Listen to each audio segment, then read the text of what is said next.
fin es fomentar la transformación iniciada por Chile para entregar el cambio climático, para enfrentar el cambio climático. Esta iniciativa será a cargo This initiative will take charge of a climatic, ecologic, and inequality crisis, including social justice and environmental justice throughout the territory. Chile has just launched a feminist foreign policy to promote gender equality, the rights of women throughout the diversity, multilateral aspect, whether bilateral or multilateral. This policy reinforces the commitment of the country towards respect of human rights, highlighting the sense of identity in terms of the global agenda. Chile is taking ECOSOC presidency for period 2023-2024, and this is an opportunity to continue promoting different aspects such as protection of children, adolescents, gender equality, reproductive and sexual rights, rights of indigenous and Afro-descendant people, and fight to traffic crisis, all contained in the Montevideo Consensus.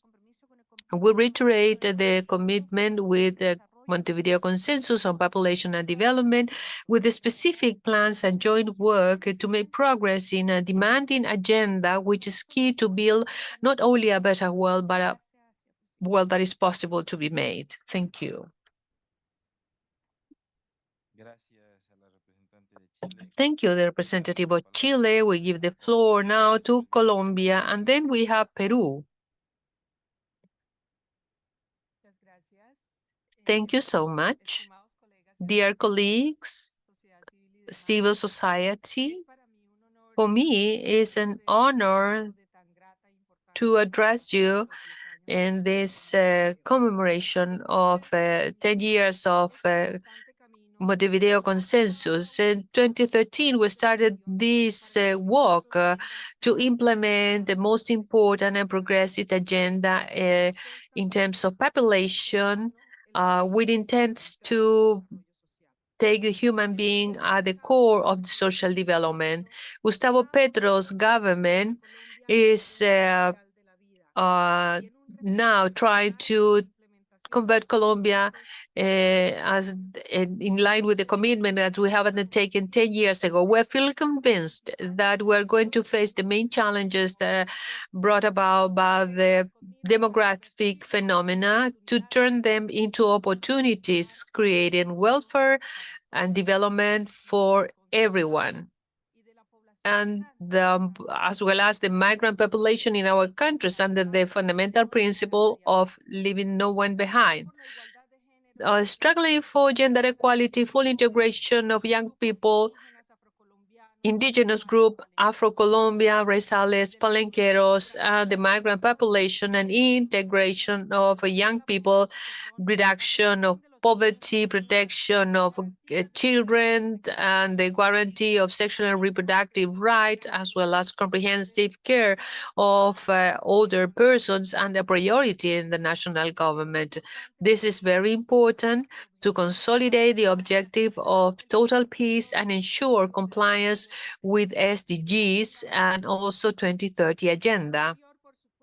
Of course, this is in line with the priority measures established in Montevideo 10 years ago. I would like to take this opportunity to tell you that Colombia presented the second VNR, and we have the pleasure to present this today here with an agenda focused on gender equality, full integration of migrant population, as well as bridging the territorial gaps with the purpose of reducing the gender gaps, especially the one related to economic inclusion and social participation of women. The law 2281 has set up the institutional framework to design and implement the national system for care, which main objective will be to recognize, reduce, and redistribute and compensate the activities, the unpaid care activities, which are mostly undertaken by the women and in a high percentage of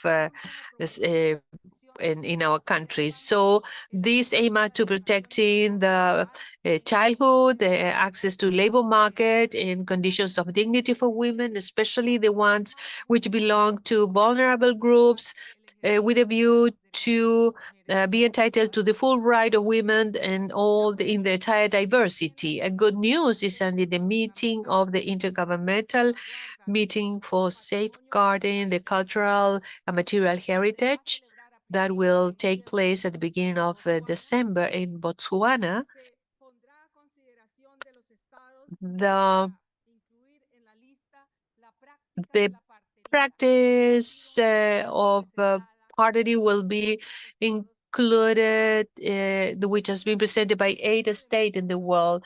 It's a great, I feel extremely proud of this because in my country, my region, um, I don't know if I could tell this story without the participation of doulas. And so we 9 of us were born with doulas, and so the reduction of gaps in the most vulnerable population was the creation of the Ministry of the Equality that is presided by our Vice President, and we have now the Observatory Against Discrimination and the gender approach, highlighting the creation of Intersectoral National Commission of Historical Repair to eliminate the structural gaps and reduction of access to education and against discrimination. Colombia has created over the last years a legal framework to integrate the social protection system, the labor market, and educational offer to greater flow of international migration through the temporary Statute for Protection of 2021. A comprehensive care map was designed for more than 1 million migrants that have come to Colombia, including different measures to speed up the economic and social integration process. So committed to these children and protection of children, we passed the law 1997 to mitigate the risk of nationless citizens. So Colombia is at the lead in terms of fighting against this situation and is fully committed to curb the migrant population under the principle of equity and solidarity. At present, in our country, we're discussing important reforms in the Congress of the Republic to reformulate the social protection system and education, as well as the labor law, in order to improve social development conditions, which provides equality to all the Colombians living in an environment promoting that human security. One of the reforms is a bill through which the agreement 183 is approved in relation to the protection of maternity, adopted by the 8th International Labor Conference in Vienna in the year 2000. Today, we celebrate 10 years of Montevideo Consensus, and at the same time, this has been discussed in 3 different debates in Colombia. Now, the implementation of the consensus in the country, the climate crisis represents a great threat towards the continuity of the program to reach human development. That's why we have put a special emphasis in developing these financial innovative alternatives, helping the countries of middle-income countries and low-income countries to counteract this challenge that poses a threat to accomplish the programs in our country. Increase of sea level, meteorological phenomena such as El Niño phenomenon will be determinants which will alter the demographic balance in the region and will lead to greater inequality, serious threats to security and total peace, but also increase in migratory flows. So the opportunity to call the region is here to take specific actions which under the principle of solidarity and responsibility allows us to mitigate the adverse effects on the environment which are affecting the welfare of the future generations. The new demographic dynamics should be transformed into opportunities with sustainability of equality. This is a common purpose that we share as a region. So the Montevideo Consensus is a key tool to achieve this. Finally, to say that we are fully committed as in our country to turn into the global power of life, to go deeper into the commitment in line with the Montevideo Consensus. We know that this will help us to make progress in terms of guarantee the rights of our citizens and promote welfare and development in our region. Thank you so much.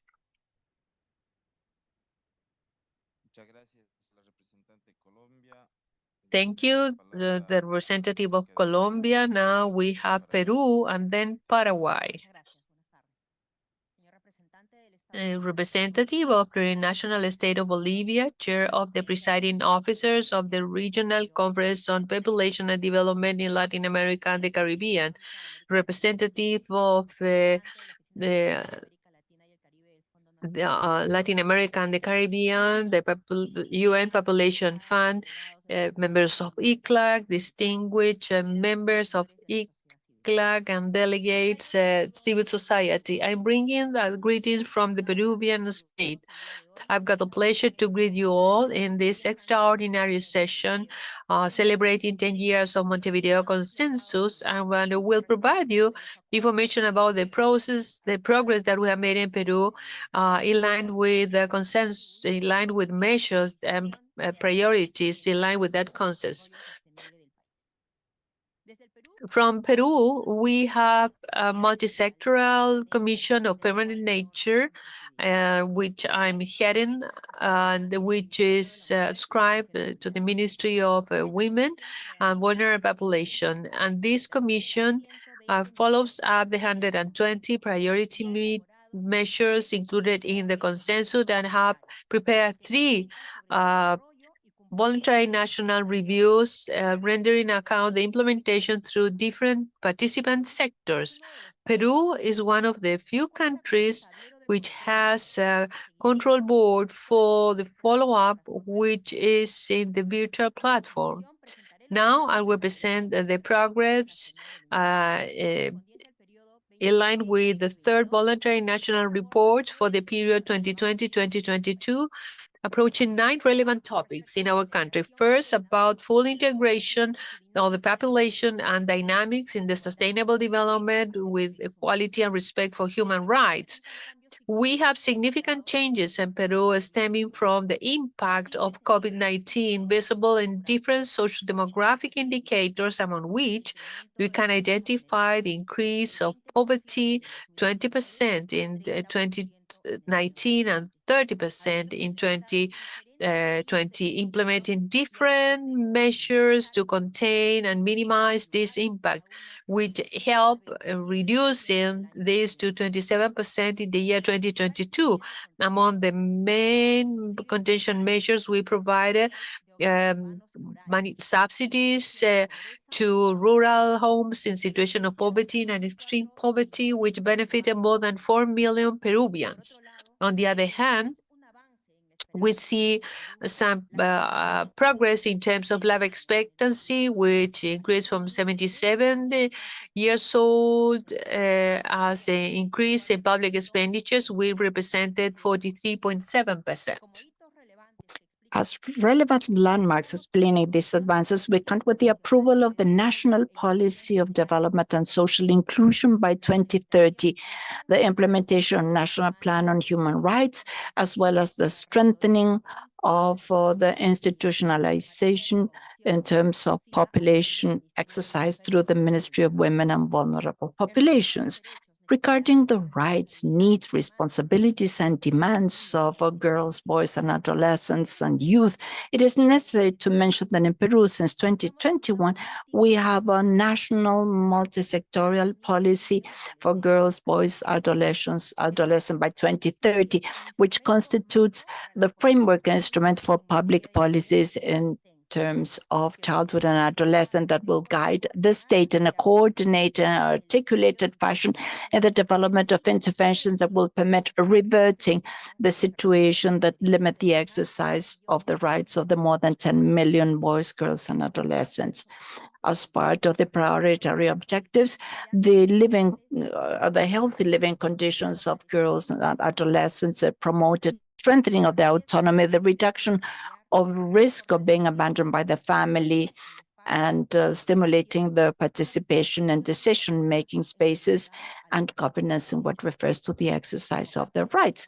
As part of those advances, I am pleased to mention that we've attained the creation and function of 715 consultative councils of boys, girls, and adolescents, which are spaces for participation of a consultative nature formed exclusively by girls, boys, and adolescents chosen in a democratic way by their peers with the purpose of participating in the formulation of public policies in terms of childhood and adolescence, giving opinions and observations, raising proposals to a district authority or be it a regional, provincial, national, and giving support to the rights. Another relevant advance in the matter is the approval of the Law 31,405 in 2022, intended to promote the protection and comprehensive development of 64,577 girls, boys, and adolescents who are orphans, by giving them economic assistance of 200 soles a month in the implementation of actions of professional accompaniment, trying to guarantee that these boys, girls, and adolescents enjoy the right to education, to health, physical and psychological integrity, and above all, to living in families and in community. In terms of sexual integral education, we approved the guidelines for basic education aiming to contribute to prevention of problems such as sexual violence, sexual exploitation of girls, boys, and adolescents, homophobic bullying, cyberbullying, sexual harassment, among others, as the guideline for the implementation directed to adolescents in primary school.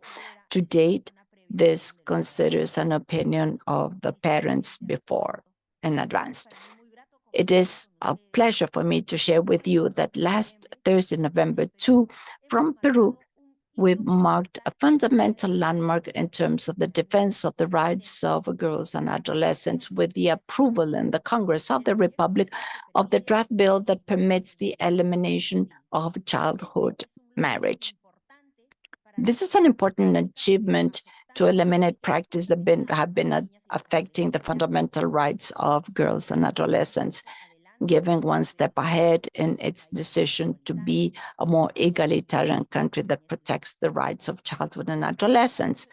As to the process of aging, social protection, and socioeconomic challenges, it is necessary to mention that in Peru in 2020, we ratified the Convention on the Protection of Human Rights of the Elderly, which constitutes a fundamental step for the building of a policy on aging and old age, which permitted to strengthen the intervention of the state in its 3 levels of government in favor of a population that surpasses the more than 4 million persons, and which was one of the most affected throughout the pandemic.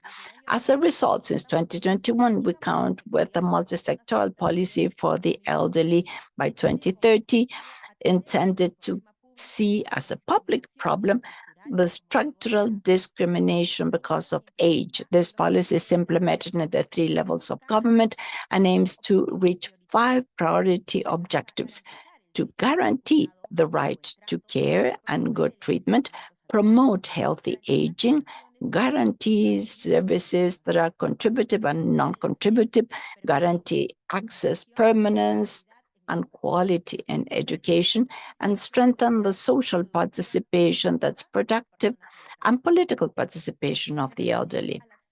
As to the universal access to the sexual and reproductive rights, between 2020 and 2021, we increased to 40.1% the current use of methods of modern family planning, methods of women from ages 15 to 49.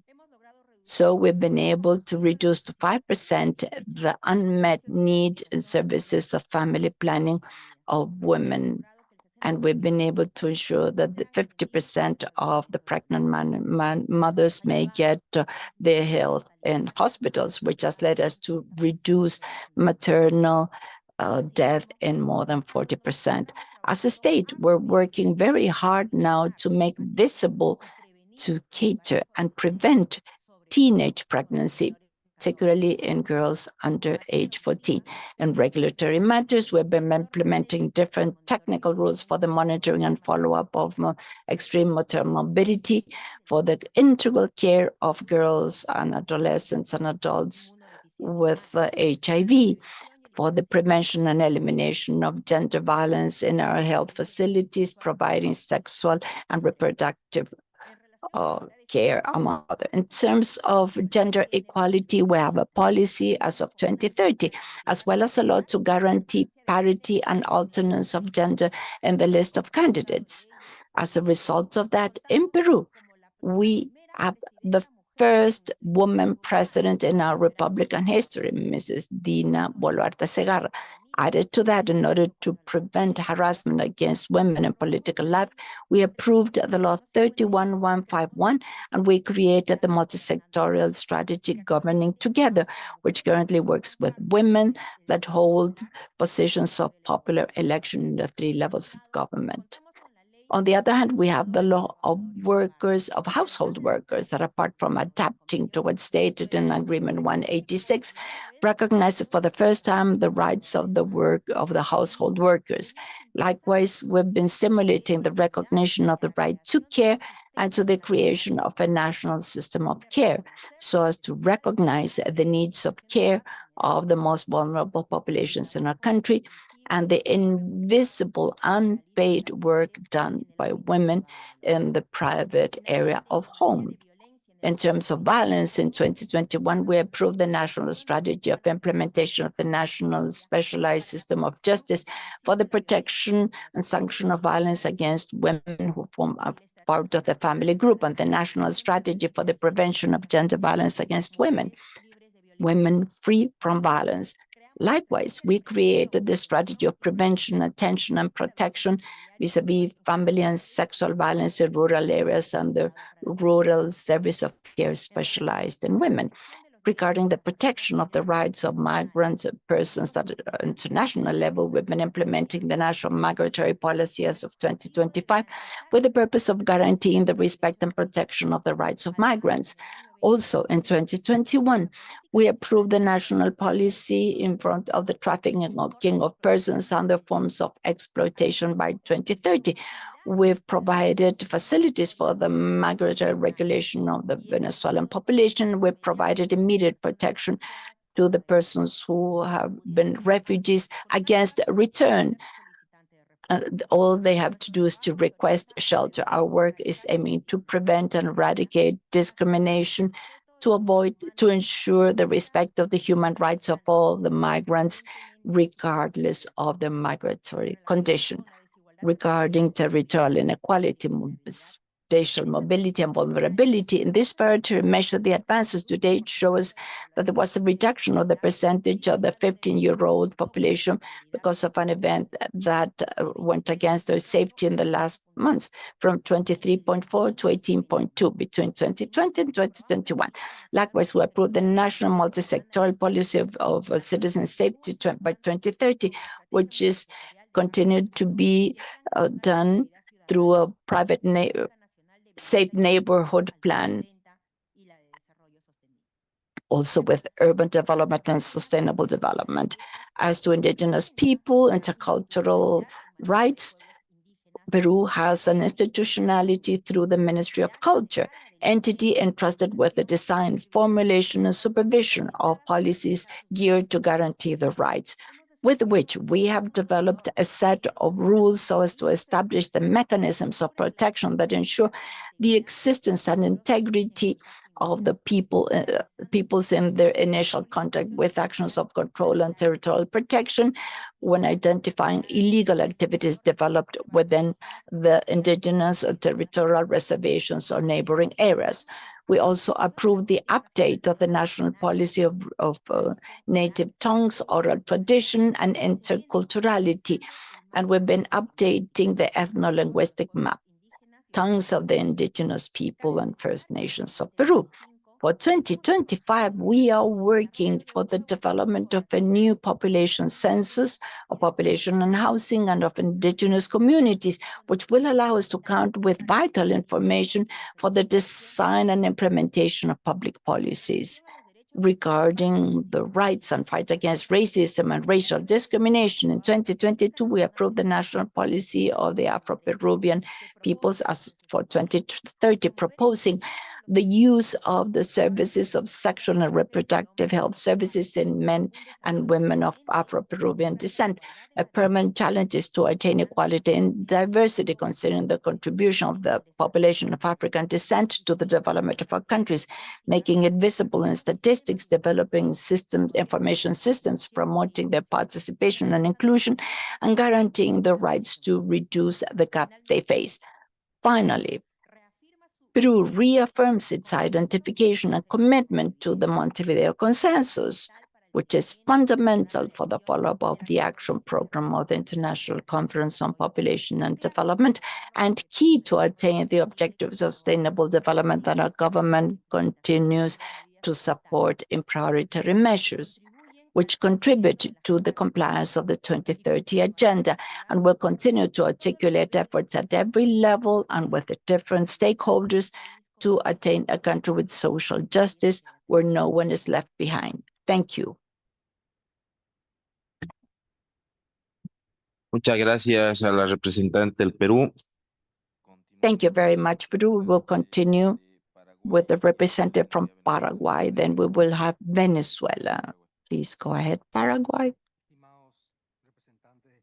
Dear representatives of states and governments, of civil society and international organizations, dear all, it is a pleasure to take the floor representing the Republic of Paraguay in order to present a brief summary of the advances attained, the good practices, and the challenges that still persist in our country in the implementation of the Montevideo Consensus on Population and Development. Paraguay has presented its second voluntary report in the exercise of its sovereign right as a result of a process of intersectorial reflection, with an emphasis on the measures that the country established as priority, which have been included in the National Action Plan in Population Development 2018-2019, which also constitute the basis for the process for the second edition of our plan, corresponding to the period 2023-2028, in accordance to the priority measures established in said plan. The respective report is available on the page of ECLAC for those of you who might be interested. The most outstanding progress under the different pillars of the Montevideo Consensus, I will summarize them now very briefly. In terms of alleviation of poverty, the social programs, that several of them have names in Guarani, those entitled Tecopara, Tecoja, and Tenondera, apart from other, which is the Blaso and other food program for the elderly, have been strengthened with a national plan for the alleviation of poverty entitled Yayapo Paraguay. In Spanish would be like, let's create Paraguay. All these efforts are pulled together into a system of protection called VAMOS, which is supported in the pillars of social integration, labor insertion, safety, and social security. Insofar as boys, girls, adolescents, and youth, the country implements the National Policy of Childhood and Adolescent 2014-2024, the Plan of Childhood and Adolescence 2024. The country Action Plan 2015-2030 for protection of childhood against abuse and all the forms of violence. Apart, there's a process of construction with the National Plan of Comprehensive Development of the First Childhood 2030, the National Plan for Educational Development Paraguay 2040. Para el abordaje de los desafíos relacionados Now, in order to deal with the needs of the elderly, the country makes progress in producing its national policy for the elderly. And we have a cash transfer program that helps out in terms of their well-being, in terms of sexual and reproductive health. The regulatory framework and the national policies deal comprehensively with the structural causes and the social determinants, obtaining positive results, especially with regards to intervention mechanisms, institutional intervention mechanisms. We also have the gender equality policy that is implemented via the fourth equality plan, 2018-2024. At the end of 2022, we approved the national care plan by up to 2030, and the comprehensive law for the protection of women against all types of violence. And we have continued to promote certain actions at a government level in accordance with the comprehensive law against human trafficking. And we have a new manual, a new operational manual. And in October 2022, we passed the new law that establishes a migration system in Paraguay. In terms of rights for the disabled, the country has approved a roadmap for institutional coordination. And we have a regulation for consultations and informed consent, and we're also working on the regulations with regards to the indigenous population. With regards to the rights of Afro-descendants, recently we passed a law that establishes mechanisms and procedures to promote racism and discrimination, and we have created a national registry of Afro-descendants that will enable us to respond to the needs for updated statistical data at a national level. However, as we well know, there are still pending challenges, especially when it comes to the availability of resources, the production of disaggregated statistical data, and the life cycle approach, and the cultural relevance of public policies. With the creation of the National Statistics Institute that was created a few years ago, we try to overcome our weaknesses in statistical terms in order to ensure greater efficiency when we deal with challenges related to the promotion and protection of all civil, human, political, cultural and environmental rights, recognizing their universal, indivisible, and interdependent and interrelated nature. And here I think we have to thank the special collaboration that received by the UN Population Fund, and we're certainly very thankful for the task and the joint actions that we have undertaken jointly in the recent past.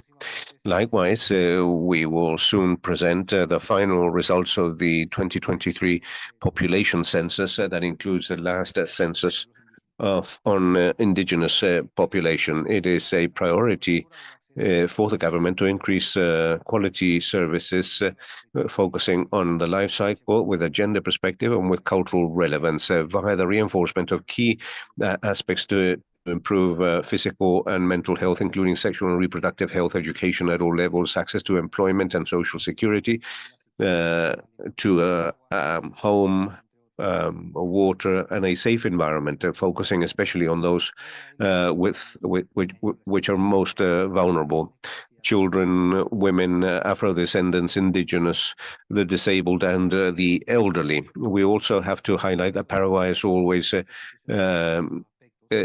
interested in meeting its constitutional regulations, and in that sense I must express that the accompaniment of all international documents by our delegation is done in the understanding that that document will be interpreted in accordance with its internal domestic legislation and cannot go beyond that regulation. Paraguay is committed to continue to work so that we can reach the objectives of the Montevideo Consensus via the implementation of comprehensive public policies and the promotion of citizen participation. And to conclude, we will continue to collaborate in these discussions in order to obtain concrete results to benefit our peoples. Thank you very much. Thank you. We thank the representative from Paraguay and now offer the floor to the representative from Venezuela, and after that, the representative from Ecuador. Thank you. A warm greeting to everyone, to civil society that accompanies us, the funds and programs of the UN, delegates, colleagues from ECLAC, Simon from CELADE, and Susana from the UNFPA. Warm greetings and our gratitude for your support, especially to Bolivia as chair of the presiding officers. We meet once again in this meeting of the presiding officers of the Conference on Population and Development, and it is an honor for Venezuela to exchange experiences and to advance together. A conference that, as a result of its issues, is one of the most beautiful conferences in the region. The needs that we deal with here, the issues that we discuss, the challenges that we put on the table are the most sensitive issues for our population, to whom we as government representatives must respond to. We are indebted to that population. I would like to convey the greetings of the Venezuelan people and of our president, Nicolás Maduro, and ratify the commitment of our country in the multilateral, national, and regional sphere with regards to policies and the monitoring of the consensus in different territorial scales that for us, and it's an honor to say that, are an intrinsic part of our economic and social development plan. I would like to highlight three aspects that we believe should be considered. I don't want to mention each one of the policies in these 24 years of revolution, during which we have developed different social policies. It would be, maybe we would have to 24 or 25 pages, and we hope to submit that before the deadline as a contribution to this a regional report. But out of the three elements that I would like to mention are, first of all, the creation of an institutional architecture favorable to the implementation of the consensus that has been created as a result of the hurricane with which it was founded, a revolutionary hurricane that implied a strong public policy aimed at the payment of the social debt that we had with the population historically excluded, that had been left behind, and that via different programs, missions, today brings to the fore, caters, and revitalizes its participation in the state's decision-making process, in the collective discussion of working methods that seek to provide an adequate space for the protagonists of our economic and social development plan. This institutional architecture is comprised of the creation of ministries of popular power, for example, for the indigenous people, the creation of the Ministry for Youth, the creation of the Ministry for Women and Gender Equality, the Minister for the popular organization, such as the Ministry for the Communes and Social Movements, and the creation of the government vice presidencies for social development, and the creation of more than 25 social programs in terms of missions and major missions in the different aspects of the consensus. But we're not only talking of ministries and vice presidencies, but and working groups for policies and statistics, among many other institutional aspects, but rather the full participation of different parts of the population. The Plan de la Patria, as a guide for our country, views social stakeholders as a vital component for its development component and growth. And it's not simply an act of justice, but rather an organic, programmatic action in terms of being able to benefit from theory and practice to humanize society, to overcome the different parts of capitalist problems, racism, sexism, and all types of social discrimination, ethnic, racial, age, and as well as the comprehensive decolonization of society today. And more than ever, we need a consensus. And that is most visible in the structural lines of the development plan. But we also have the construction of the programmatic agenda of the social actors, which is Plan de la Patria. And this is the second element that I would like to highlight, the development of sectorial plans as a concrete agenda for action built as from the communities and published by the Planning Ministry for Indigenous Peoples, communes, women, gender equality, sexual and reproductive education, Afro-descendants, the elderly, disabled persons, boys, girls, and youth. These plans place a special emphasis on bringing to the fore and recognizing the social actors as protagonists of the process to change society. And in many cases, historically, they have been marginalized and continue to be marginalized in many parts of the world. The idea is to recognize this, that breaks away from imperialist, colonial, and patriarchal logics that hegemonize decision-making as from the domineering class. And as a strategic task within these strategic plans, we want to build the agenda that leads to social cohesion, social organization, and the concrete transformation of our society in a dialectical manner. We have policies for each one of these sectors, and what is most important is that they have shaped the different lines of work in a different territorial scale, and that coordinates the government agenda. The objectives are coordinated in all government structures, but what is most important, they're supported on the key actions of the community. It is in the community where we identify the geohistorical characteristics of the inhabitants, the most heartfelt problems, and the necessary solutions in order to advance towards the resolution of their main problems.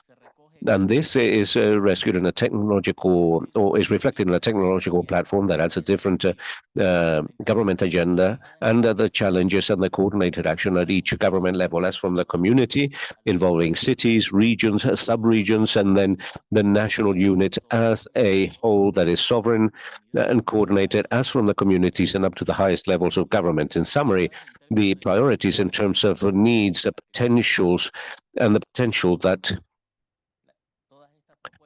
these proposals have, as from the sectorial vice presidency and the planning ministry, is linked to the statistical and geographic information systems, thus analyzing priorities in social, gender, age, and territorial scale and sectors. And thus we generate public policies based on the most heartfelt priorities of the population, defining the population and the objectives from an intersectional and intersectorial approach, adapting this to the various differences of the territory. And thus we build the government methods accurately and involving the participation of the people, the full participation of the people, to synchronize the institutions and the people in order to resolve these problems. As a last point that I would like to mention in terms of progress and challenges, in the construction of a statistical and national statistical geographical system, the strengthening of statistical systems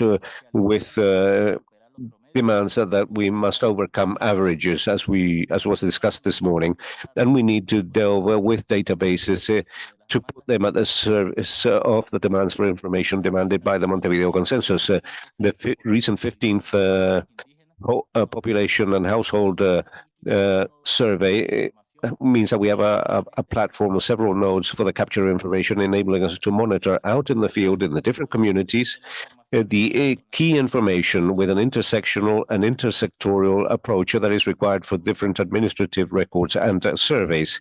In this sense, the Republic of Venezuela reiterates its interest in forming part of the second regional report on the implementation of the Montevideo Consensus on the population and development, and also with the commitment of advancing with the necessary actions in order to strengthen and update the virtual platform for the regional monitoring of the consensus. 10 years after the Montevideo Consensus and 30 years after the International Cairo Conference, we can say that we're moving in the right direction in history, and the challenges must find us united as a region. And indeed, these spaces must be useful in that sense to advance together with the Montevideo Consensus for the benefit of all our peoples. So thank you very much. Muchas gracias al representante. Thank you, the representative of Venezuela. We have Ecuador and then Mexico. Thank you, Mr. Chairman. Thank you for giving me the floor. I would like first to convey the greetings from the government of Ecuador to you and to all the attendees, and I'd like to extend these greetings to the National Secretariat of Planning where the presentation I'm going to give you now was prepared. Agradecemos por la oportunidad que nos brinda CEPAL y la Thank you for this opportunity of ICLA and then to reflect upon the road run by Ecuador with an inclusive development in line with the principle of Montevideo Consensus.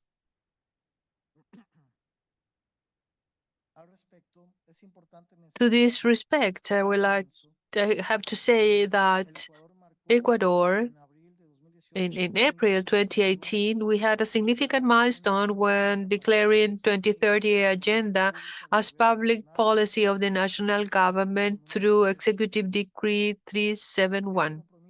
This strategic commitment reflects the determination of Ecuador to meet the objectives of 2030 agenda, integrating it into the national development framework. To ensure the effective implementation of the same, the executive function will work together with the private sector, the academia, and the citizens. The National Secretariat of Planning was set up to design the 2030, to work on the 2030 agenda, to supervise targets and indicators. Sectorial councils, they receive the mandate to lead actions in their respective sectors to contribute to achieving the objectives. The specific roles to the national councils were assigned for equality to the National Institute of Statistics to ensure the necessary for the collection of information to assess the progress of national agenda for equality and implement the statistical development plan in the context of 2030 agenda. This comprehensive approach is a demonstration of the Ecuadorian commitment and participatory commitment also to ensure an equitable development. Within that context, now I would like to mention the main progress and challenges as part of the priority measures defined for the implementation of a Montevideo Consensus. In terms of social protection, we have made significant progress in line with the targets of Montevideo Consensus, reducing poverty, implementing monetary transfers policy have contributed towards a more equitable society, but we are facing the challenge to reduce poverty, especially in rural and indigenous communities.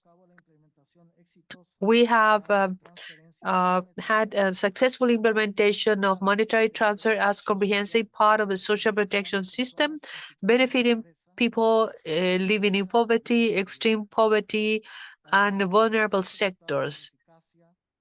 Also, social protection services aimed at individuals, disabled individuals which are in extreme poverty condition has been made specific. As part of this, we have regulated the percentage of people with disabilities, establishing a minimum of 4% of the number of people hired in the different working space. In terms of protection of children, adolescents, and young people, we celebrate reducing the mortality rate and implementation of the health plan for the period 2022-2031. But we have to continue fighting against children malnutrition and the prevention of pregnancy of girls and adolescents. The reduction of infant mortality is a success, but our responsibility goes beyond to eradicate childhood malnutrition and to improve preventive measures to avoid adolescent pregnancy. The plan has been designed to guarantee the right to health of all the population, overcoming the traditional dichotomy between health and disease, focus on a comprehensive care system, highlighting especially the primary care level.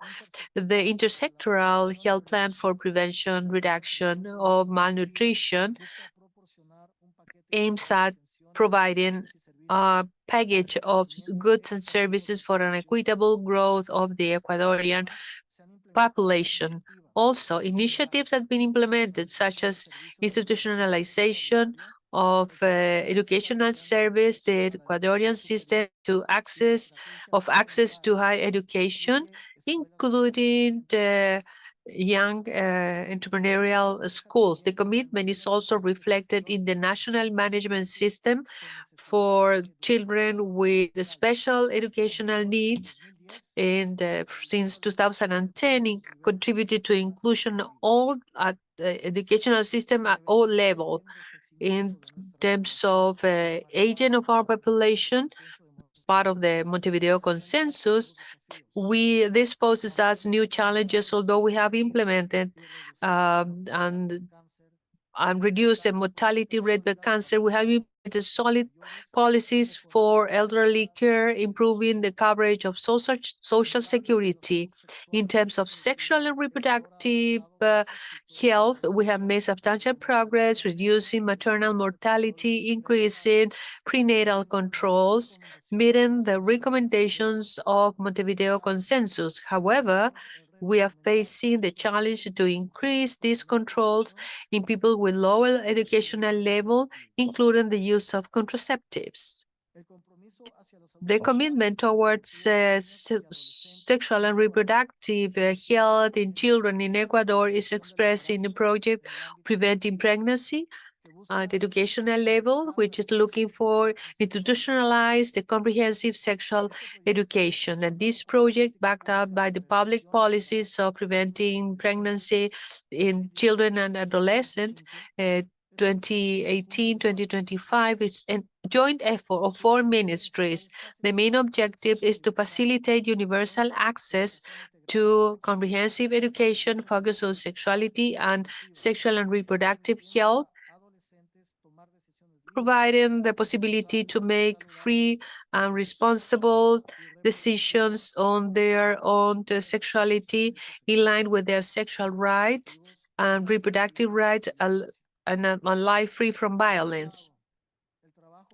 The work to reduce inequality, gender inequalities, has led us to make significant progress in reducing poverty, in terms of income, men and women, reflecting a real inclusion with economic equity. However, we still have urgent challenges, such as to approach femicides and gender violence and reduce disparity in poverty and extreme poverty affecting women. We're looking for also approach the burden of domestic chores, especially the burden for women and discrimination, LGBTI. Public policies and national agenda for gender equality 2021-2025 are designed to face these challenges and to build a future where gender equality is a reality for all individuals, no matter their gender identity or sexual orientation. Ecuador has made significant progress in terms of human respect by issuing 5,600 certificates to Ecuadorians, which have come back to the country between 2018-2021. And this is a region with the highest number of refugees, granting the status of refugees to more than 60,000 individuals, especially Colombians. The country is facing the need to implement more effective policies against human trafficking, especially focused on protection of women, eliminate barriers of access to basic services, health education, especially for girls, boys, and adolescents.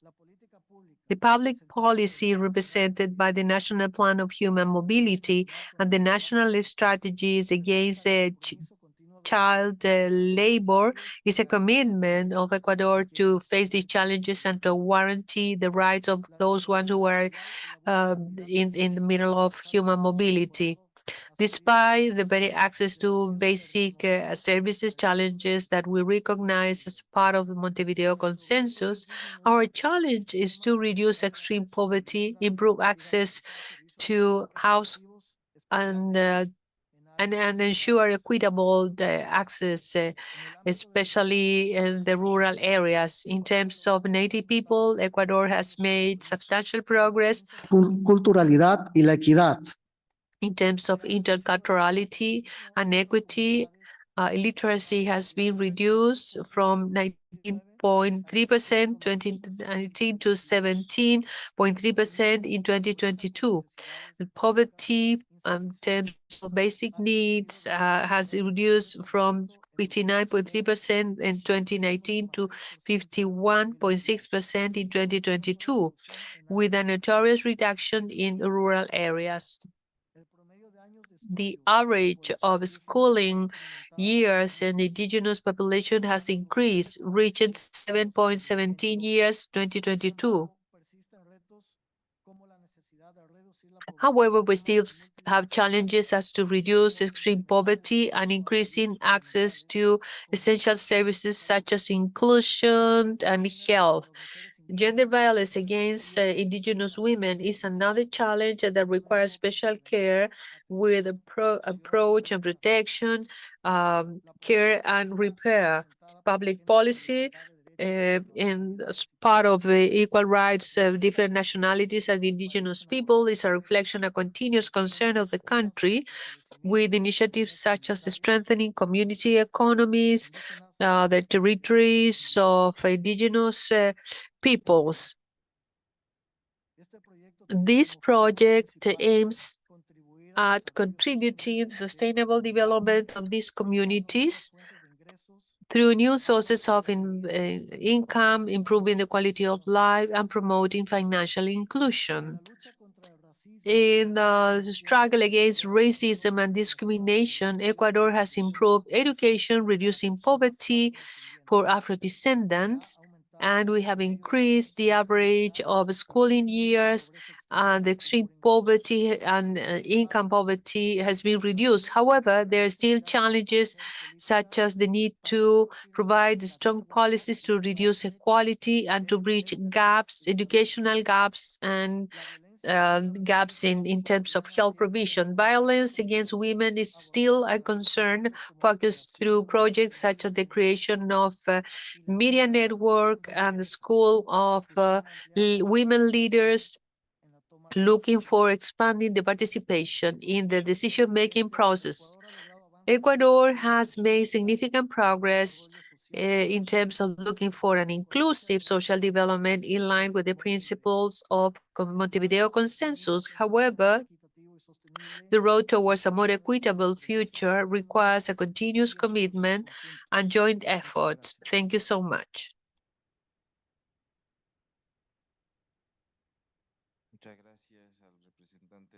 Thank you to the representative of Ecuador. We continue with Mexico, and then we have Honduras. Thank you, Mr. Chairman.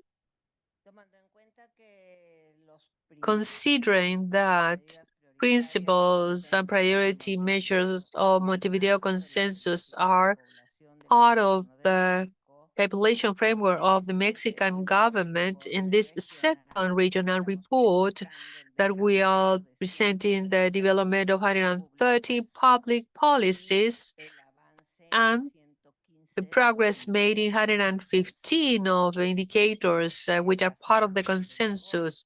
Last August 15th, we have celebrated in Mexico the 10 years of the Montevideo Consensus, and I really appreciate the presence of Simone Cecchini. Thank you so much for being there. And we also had the regional director of the UN Population Fund, and we highly value that because, as I have said, the Montevideo Consensus is a key issue, and it's still that. Today, the Mexican population is 132 million individuals, 19.5%, and girls and boys from 0 to 11 years of age, 30.7 are young people from 12 to 29 years old, 37.8% are adults from 30 and 58 years of age, and 12% are over 65 years of age. 6.1% of Mexicans speak indigenous tongues, according to the census 2020, and 2% of them are perceived as of African descent. Mexico has been characterized for having a pattern of territorial distribution which is polarized. We have 17 cities with more than 1 million inhabitants, whilst 90% of the Mexican locations have less than 500 inhabitants. 48,000 of them, 48,000 of these locations, small locations, show degrees, low degrees and very low degrees of accessibility. It's 6.8 million persons. In parallel, Mexico has become a country of origin, destination, transit, and return of international migrants. The fight against structural inequalities continues to be a great challenge and the center of the policies in our government. Fortunately, and in the past 4 years, it was possible to drop the volume of population in situation of poverty that passed from 41.9% to 36.3%. That is, that 50.1 million persons abandoned the situation of poverty. Basically, given the increase of the minimum wages, that was a 90% increase, and for having eliminated the outsourcing, which are jobs without social security, and particularly for the economic transfers, amongst which we must highlight the programs of well-being. 13.1 million persons, elderly persons, receive a universal pension, which in January will reach the minimum wage of Mexico. Also offer economic transfers to persons with a disability, permanent disability, and the children of working mothers. Also, for 150,000 peasants, the program Planting Life, which are agroforestry projects in more than 1 million hectares. Recently, an educational revolution has been started, which is centered on community work. It just started September this year. The new Mexican school confirms its vocation of being lay and free. The 2019 reform highlighted for the first time sexual and reproductive education as a constitutional right, and it mandates that study plans and programs should have a gender perspective. Scholarships to students of families in a situation of poverty and of indigenous locations are also a constitutional right. And today, they reach 11 million recipients, 4 million of higher education. There's also programs of special education and education for migrants. After the large desertion and lack of attendance in schools of the post-pandemic period, with great effort, we have recovered 90% of the coverage of primary education. 73% is the coverage of medium higher education and 34% higher education. 140 institutions were created of higher education, and to develop capacity and to contribute to the labor insertion,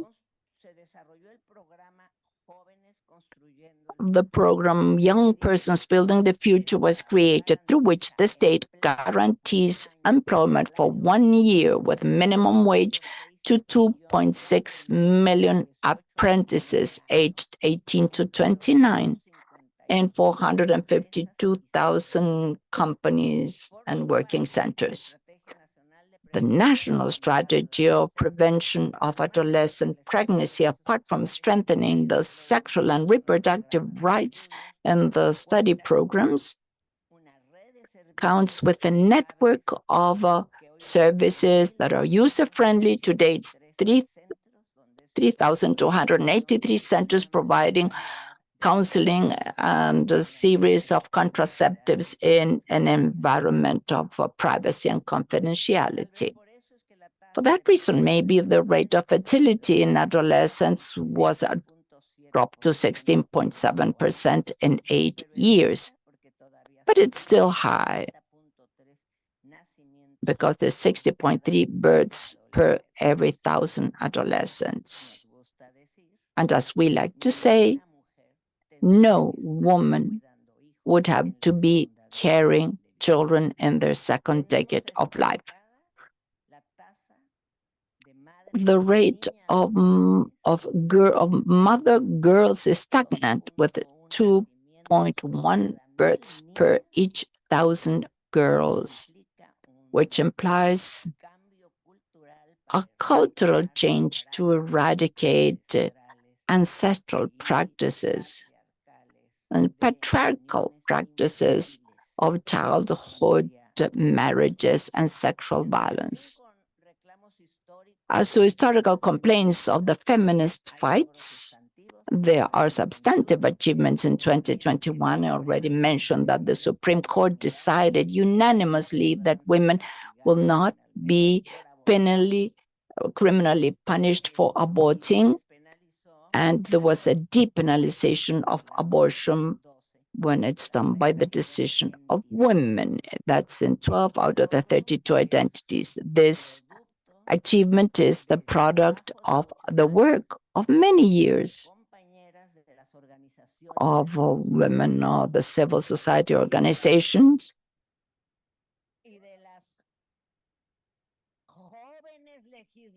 and the young legislators of the state congresses, because today I told you half of youth are women, but there's many who are very young in the state legislature, and they are the ones who are managing to carry forward the gender agenda. The Health Secretariat opened 105 services of safe abortion in the country to care for every cause. The autonomy of women advanced with the constitutional reform of 2019 when ordering parity in everything. So I believe that's a reason why our advances in gender are so big, because the parity at all events has taken many women and feminist women to decision-making positions. The fight against gender violence today has protocols with the criminal model of femicide, sanction protocols of comprehensive care for violence, harassment, and sexual harassment. A very important challenge is to approve our initiative, a country initiative, because it comes from the National Institute of Women, to include care as a human right and to develop a national system of care. Interculturality is overarching in public policies. The law of indigenous people for the first time included a horizontal relationship of the state with indigenous peoples and African American descent. Our First Peoples are the main target of all the public policies. Mexico actively participates in the follow-up of the World Agreement for Safe, Orderly, and Regular Migration with a vision centered on the human rights of the migrants. And as you know, there is an international program led by our president to stimulate the countries of North America, among which Mexico, they say that we're Central America, but we are not. We are countries from North America. For these countries to invest in the countries of origin of the migrants, basically in the countries of Central America. We have sent some investment. Something has already been achieved from the United States government, even though it's still very little. But the idea is to deal with the causes of migration. There was a reform on the law on shelter, complementary protection, and political asylum, and migrant childhood. In 2024, there were almost 13,000 children who were migrants, unaccompanied migrants. As to territorial development, the idea is to go to sustainable territory, the urban rural systems, the metropolitan areas, and the cities. The Mexican government develops large projects of infrastructure and sustainable economy to improve connectivity. We highlight the Maya train with 1,500 kilometers that will connect 5 states of the southeast region of the country who had suffered the greatest abandon of the economic programs. The Interoceanic Corridor that will be a bridge with a railway that will connect the Pacific Ocean with the Gulf of Mexico. All these efforts have been due to an interinstitutional work. Can I get some water, please?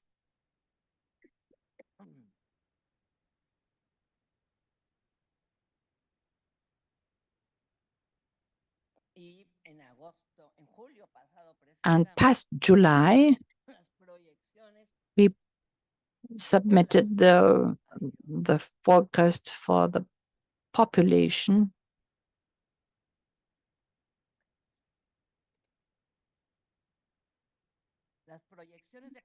The population forecast for the coming 50 years, with a strong participation of INEGI and the Mexican Association, that the president is with us, Dr. Silva Yeruli. Very well, then.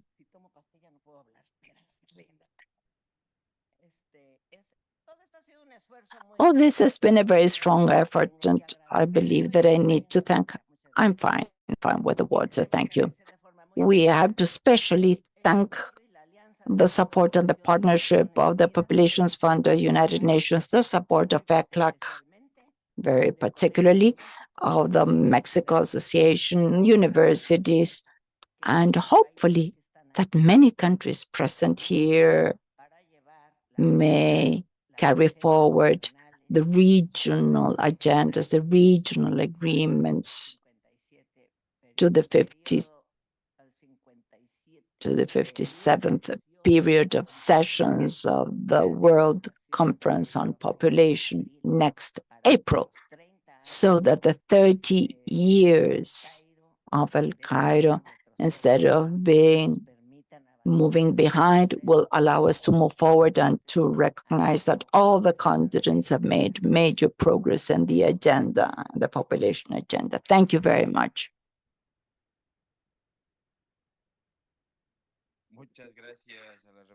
Thank you so much, Mexico. We will have a pause now to have a cup of coffee. That's right outside here. So when we return, we will continue with the representative from Honduras. 10-minute break, please. Oh, estaba mi amiguita.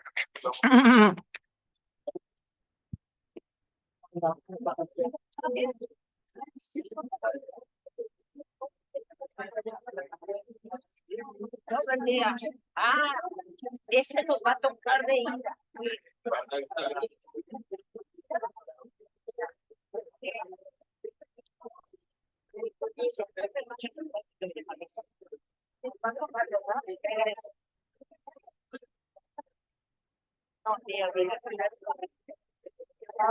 Ya dijimos que el viernes no vamos a ir a trabajar, vamos a llegar igual 4 de la mañana. La avenida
creo que quieren hablar. Soy Olga de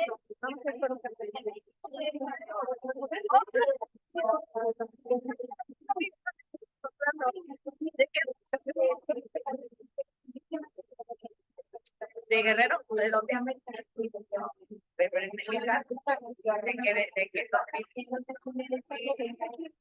En Hidalgo, comí agua, agua y otro.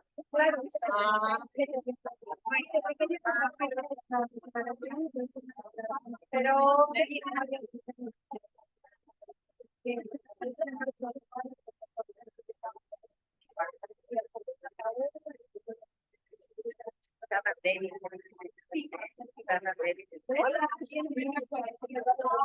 tiene que ser indígenas, más discapacidad, género, derecho sexual.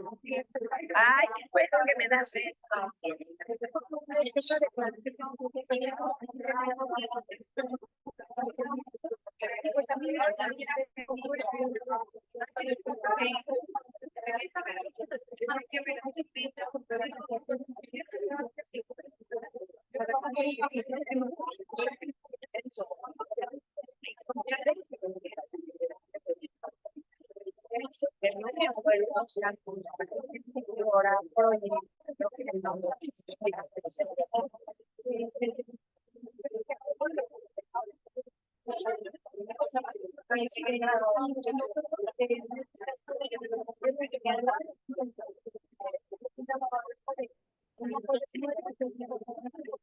Mira,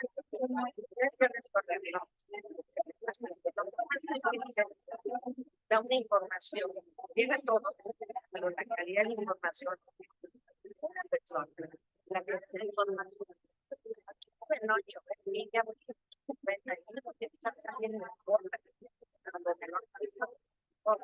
todos borran a los mayores de 80. Entonces, no tiene mucha calidad el informar. Por eso no nos da mucho para estos temas. LGBT, ¿sí? De pareja y del censo. Nosotros lo tenemos calculado. Ahora, no, ya no lo preguntan, pero nosotros hacemos el tiempo. Si la pareja de los hombres, oye, dame tu nombre, sí, pero apúntamelo aquí atrás. Sí, ay, mi esposa. Oh, mucho gusto.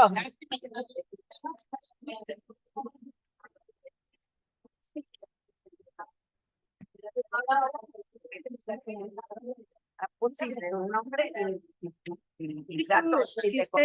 Si usted me busca en el Yo te voy a dar el mío. me va a encontrar porque soy la persona que coloca el tema de naciones. Coloca el tema de mujeres indígenas con discapacidad de Naciones Unidas. Entonces,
Señoras y señoras delegadas, señores delegados, les pedimos Delegates, please sit down so that we can continue with the list of the presentation of country reports that we have, the list of which we have in the Secretariat.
Les pedimos por favor a las delegaciones si pueden tomar. Would like to ask delegations to please sit down so that we can continue with the presentation of reports. Thank you.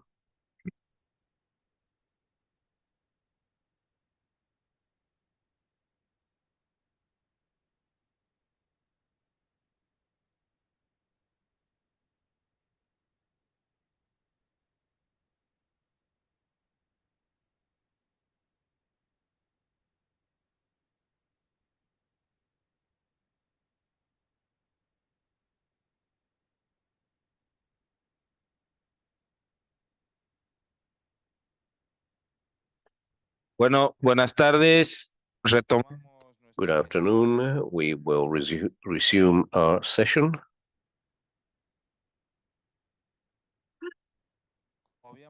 As mentioned before the break, we will now offer the floor to Honduras. And so we offer the floor to Honduras, and after that, Haiti. Honduras, please. Thank you. Well, it's good to begin just after the break because I believe that I can capture your interest and your attention.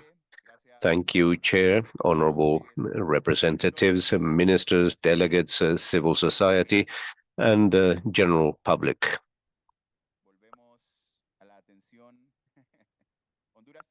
Honduras has important news to share with you, so please pay attention, otherwise you're not going to listen to them. First of all, I'd like to express my profound gratitude to the organizers and the preparation for this fifth meeting of the presiding office of the regional conference on population and development in Latin America and the Caribbean, a vital space which is not only an essential platform to establish a way ahead, but also establishes the fundamental collaboration between our nations. This year is important for Honduras because Honduras is now the global chair of the CPD and the vice presidency at a Latin American and Caribbean level. I would like to begin by sincerely expressing that we are not where we would like to be and that we still need to do a lot of work. However, we can mention major progress that Honduras has made under the visionary leadership of President Xiomara Castro. We have been able to implement crucial measures for sustainable development, and the presentation of the second voluntary national report in March 2023 bears witness to the unbreakable commitment on the part of Honduras in terms of struggling and making significant progress. The Social Development Ministry of Honduras has also shown a strong commitment in the strengthening of policies and programs aimed at guaranteeing access and rights, fundamental rights for its population, with the creation of the National Council on Population, CONAPO, and with the establishment of the Social Cabinet as a mechanism that coordinates intersectorial efforts.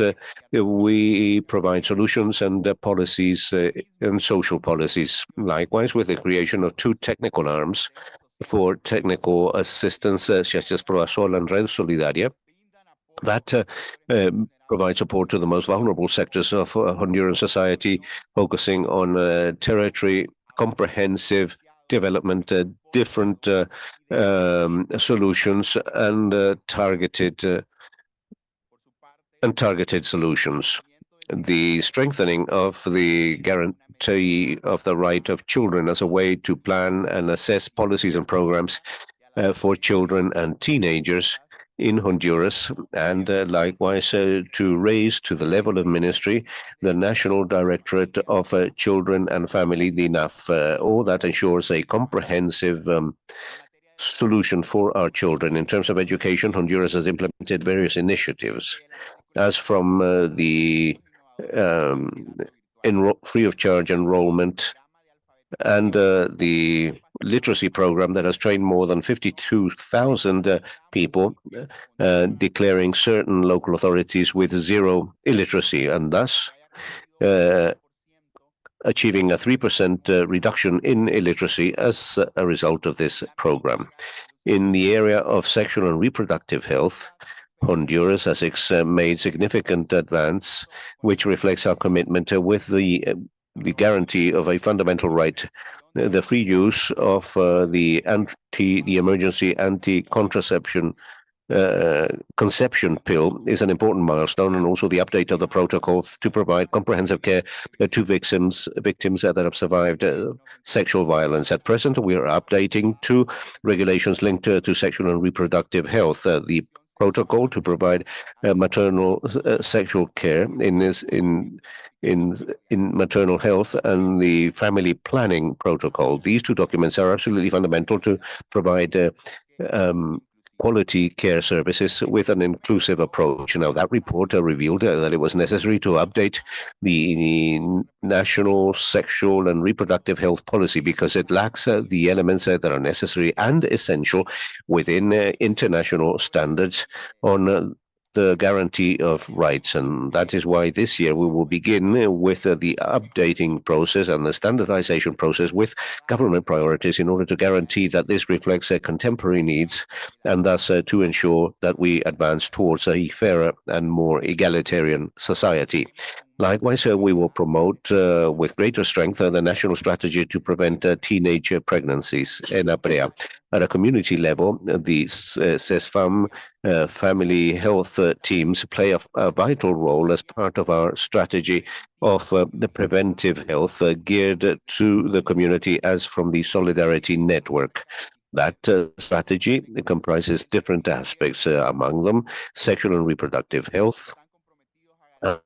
They are committed to making sure that communities are able to gain access to comprehensive health services and to education on the prevention of diseases. The gender equality plays a key role in our agenda, and that is also evidenced in the next approval of the 3rd Gender Equality Plan and the strengthening of the Ciudad Mujer program and the creation of the Ministry on Women's Affairs. As in our budget, we need to reflect the gender approach, ensuring that each government entity has the necessary resources in order to meet and comply with the strategies aimed at reducing inequality gaps between men and women. The country is poised for a population census in 2024, and we will be technically supported by international entities such as UNFPA And we are also in the midst of conducting the first agricultural and livestock survey that had not been done in 2 decades now. And Honduras is poised to obtain vital information, and those censuses will be very important to understand the participation of women in the country's economic and productive sectors. Through the National Coordination for Indigenous Peoples and Afro-Hondurans, we have established different coordination spaces to create intersectorial coordination in sectors that promote interventions, social protection interventions with vulnerable groups. We acknowledge that the challenges continue to exist, such as territorial inequality, the need to strengthen the institutional framework and make even stronger progress towards sexual and reproductive rights.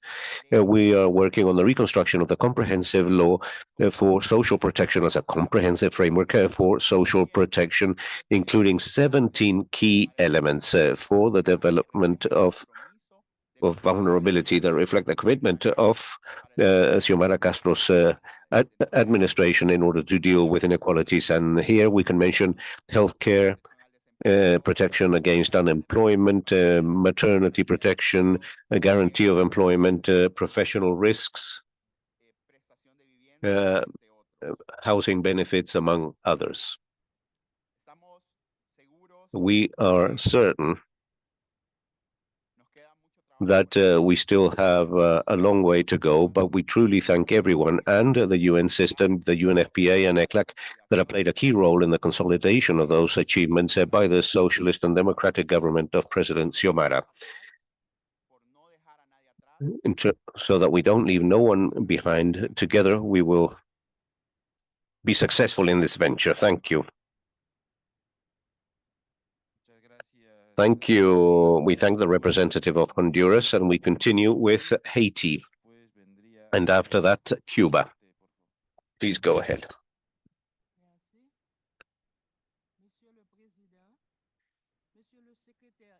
Chair, Executive Secretary of ECLAC, Excellencies, ladies and gentlemen, honorable delegates, on occasion of the commemoration of the 10th anniversary of the Montevideo Consensus on Population and Development, please allow me to present to this assembly the warm greetings of the government of Haiti that the delegation represents. I would also at the same time, Chair, wish to express my gratitude to ECLAC for the questionnaire that was about the virtual platform that also enables the regional monitoring of the Montevideo Consensus. The implementation of this monitoring, of this follow-up, and the assessment of the consensus required the mobilization of the highest government authorities in Haiti. And the voluntary report on the follow-up and the assessment of the Montevideo Consensus of between 2018 and 2023 was presented by the Haitian government is based on 11 priority measures adopted by the Haitian state out of the 84 measures of the consensus. The objective and the indicator of this guideline were taken as a reference within the framework of the implementation and the follow-up of the Montevideo Consensus on the population and development. We are happy for this opportunity of being able to share with you, distinguished representatives of the Assembly, and to show you the progress, the challenges, and the concerns that we have in the implementation of consensus and the relevant progress. Now, the adoption of an institutional structure for the population, for population and development, including the appointment of a public institution, will be able to provide technical support and coordinate actions around these issues. And this is considered as very important in our country. An external institutional mechanism, the Multi-Sectorial Committee on Population and Development in Haiti, was also launched under the leadership of the Secretary of State for Population and Human Development, Dr. Alain Bougier. Now, with regards to aging and with regards to social protection and socioeconomic challenges, the Haitian constitution has an article, which is Article 22, which establishes the obligation on the part of the state of providing care for the elderly. In this case, there are a whole set of agreements and conventions at an international level related to the protection of the elderly that have been undersigned by our country. Now, with regards universal access to health services, sexual and reproductive health services, and quality health services, that measures to measure the 37. And Haiti, since the 80s, has worked on the conditions to improve this health. In our data related to the use of services in 2016, we also find a reduction. That is the index of fertility, as well as increase in the contraceptive methods, a reduction of mortality and morbidity, improving universal access to health of quality. The maternal mortality is still an issue of concern, and the relation that exists today, the ratio is very high, and today throughout the region. In terms of gender equality, we have measure 4750 2017, which called the attention of Haitian government and has adopted some measures to empower women, and also there is a strategic document in the format of a law, and we also see the details here. First, the law of gender equality, and which we also have a law against violence of women. The law is from 2017, and we have also the framework law on specific violence against women and girls. As regards international migrations and protections of human rights of every migrant, Haiti has adhered the strategies of international dialogue, which deal with respect for human rights of migrants, the participation of the country, the Mixed Asian Commission, offering a room for dialogue, which objective is to facilitate a peaceful resolution of conflict. And this is an example of the format statement. In this context, the country has the protection of immigrants through the implementation of a partnership with in-transit countries, and also through improving the dialogue capacity, and in terms of territorial inequality and space mobility. Different programs have been developed, ensuring the services such as potable water at national level, which corresponds to priority action, which is number 77. Ladies and gentlemen, distinguished delegates, while progress are clear, challenges are enormous. In Haiti, the absence of the parliament makes difficult to adopt laws in the different sectors, especially regarding population and development. In terms of sexual and reproductive health, we should put emphasis on the political dialogue and also family planning. As regards gender equality, the absence of data, updated data, and breakdown per sex and category doesn't allow to establish a trend over the last decade.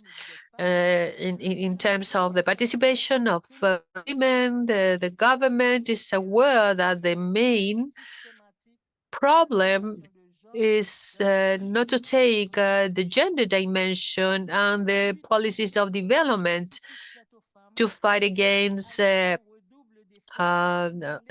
violence against women. There are efforts to eliminate this, and so to entitle them to a right. And in terms of international migration, taking into account the challenges of and taking into account the Haitian displacement, the country has put into action respect for sovereignty of the place, and rights of migrants and social services are still a challenge that requires to make efforts to improve access to health, social protection, access to water, electricity, and sanitation systems. In the future, progress the Asian state through the state secretary for population and development, despite the difficult moments we are going through, Haiti is prepared to provide the structures to provide the assessment and to observe different commitments in terms of population and development. Thank you so much. Thank you. And we will continue with the representative of Cuba, and then we will have Guyana. Thank you, Mr. Chairman. We are in line with indications of the organizers. We have prepared 2 pages and a paragraph to use the 5 minutes presentations, but observing the consensus and asked about the intervention of all delegations who have spoken before me, I'm going to go beyond the 5 minutes, and I'm going to read the report of the country, which has been presented on June, and according to we have the explanation that we have received from the Latin American Center of Demography. We are working with the cooperation of the UNFPA in Cuba. We are going to present the final version in 3 weeks approximately to put this at the disposal of ICLAC. After 5 years of presentation of the last report of the progress of the implementation of the Montevideo Consensus on Population and Development, in the meeting held in Lima 2018, Cuba ratifies the commitment with this platform and the need to leverage it in line with the 2030 Agenda and National Plan for Social and Economic Development of our country. The period analyzed has been negatively affected by the pandemic of the COVID-19 in the years 2020, 2022. Cuba has implemented the vaccination program to our own population. So we can say that our scientists saved our country as from the development of Cuban biotechnology and the organization of our health system and popular participation.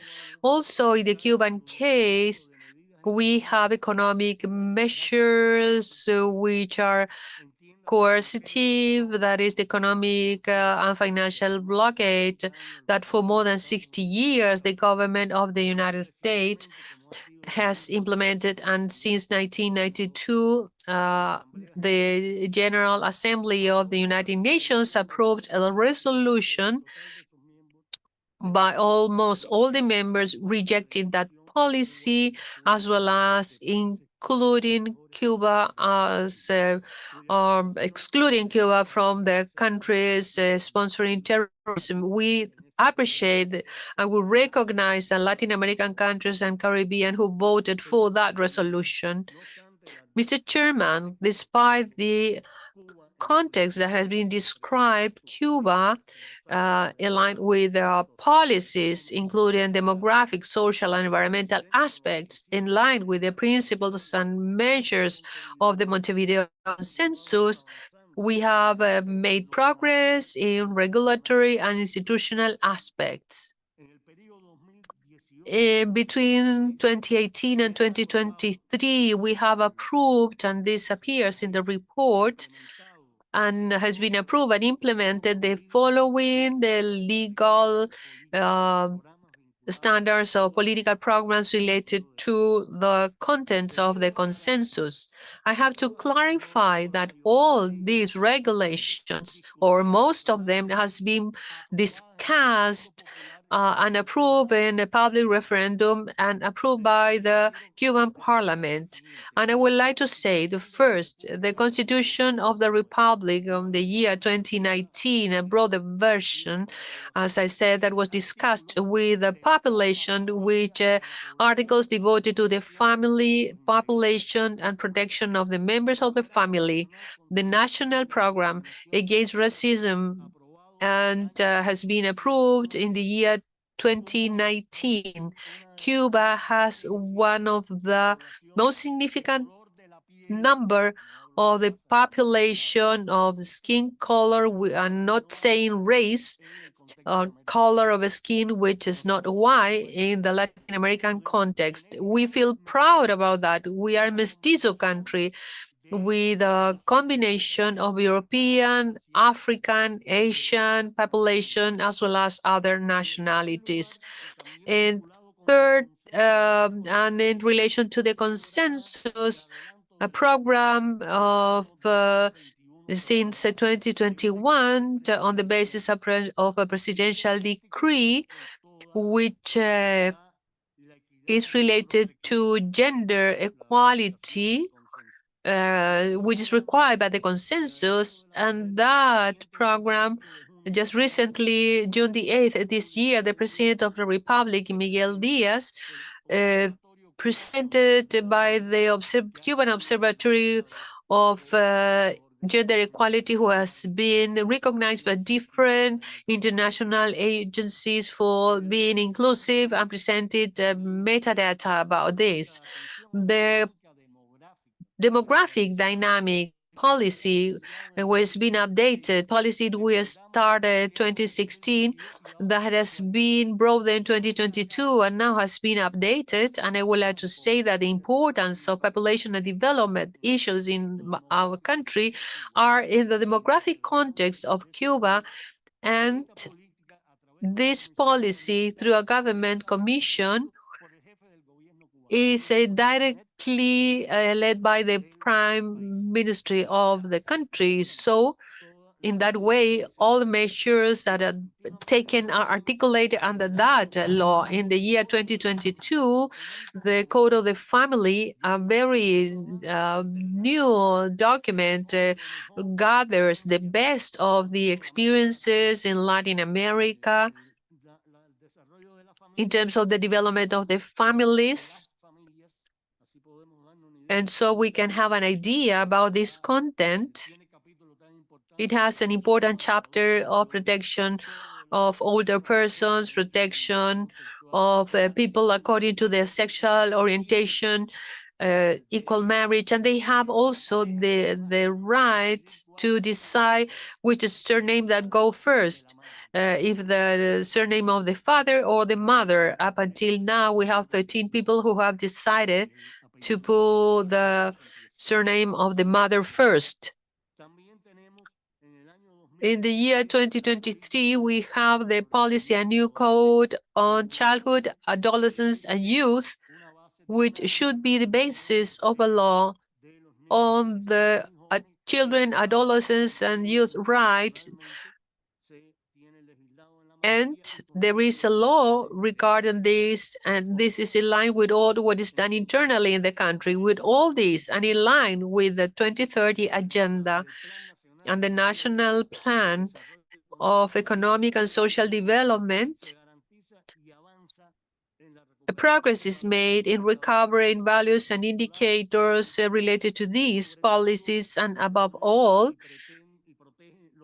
protects the human, economic, social, and civil rights of the population in a context of equality and social justice, with priority in vulnerable groups, which run through all the chapters of the consensus. In the report that is presented, we describe, analyze, and discuss this process in terms of achievements and also and what is still need to be done. Yesterday, in the side events, in the pre-inauguration of this conference, that was meeting about adolescent pregnancy. We still have high rates of pregnancy in adolescents, despite we have a sexual education policy which is practiced in school and in the society as a whole. And I would say that this is a variable that is still reluctant to be reduced. We have learned many things in that side event. With this perspective of what I have mentioned, the institutional progress in the period analyzed in population and development, with a comprehensive vision of an update of the population and development process and its integration, we see topics that relate to a country that has an early and concrete demographic transition, and which is seen in the following. For example, Cuba has a fertility below the replacement rate. That's why I said it's very low for the past 45 years. That is, it is not something that happened last week. And it's not associated to conjunctural crisis, but it is part of a more stable behavior. And I believe it's the only country in the region, as we said yesterday in an event where we were panelists on aging, with a natural reduction of its population, that is, more persons die than the ones who are born. A high passing movement and a high level of population aging. Close to 23% of the population of the country is 60 years and older. I always say, I said it this morning, I repeat right now, I talk about the subnational levels that have 30% of persons aged 60 and older. Epidemiologic transition with an increase of morbid mortality that's almost absolutely with non-communicable diseases.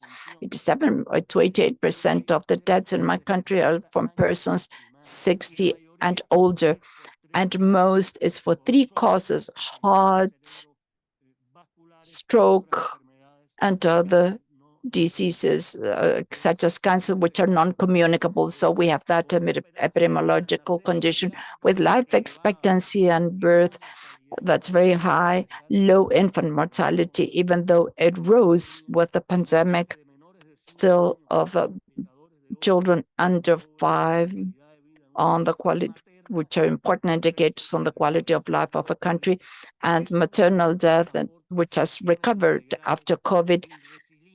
And those are indicators that this is considered as a value that shows the social and economic development of the country and its territory. In the case of Cuba, with the baseline of a solid statistical system on the basis of census, administrative records, surveys, and based on the social organization of the country. I will only put an example of the advantages we have for socio-demographic statistics.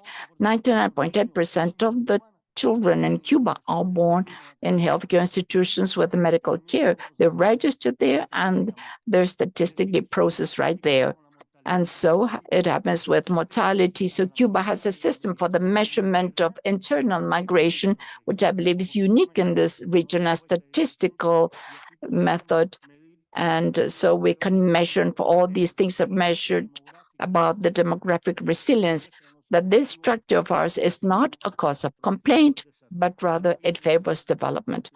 To end the presentation of the report at a national level in Cuba, that report that I mentioned that we will show next December in a scientific meeting with the logistic and technical support of our offices in Havana and the plan of activities that we'll have for that reason for the 30th anniversary of the celebration of the International Conference on Population and Development in Cairo, 1994.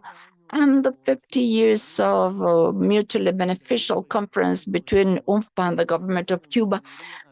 And we would contribute to the achievement of a socialization and greater link of the consensus and in the CPD 1994. Thank you very much.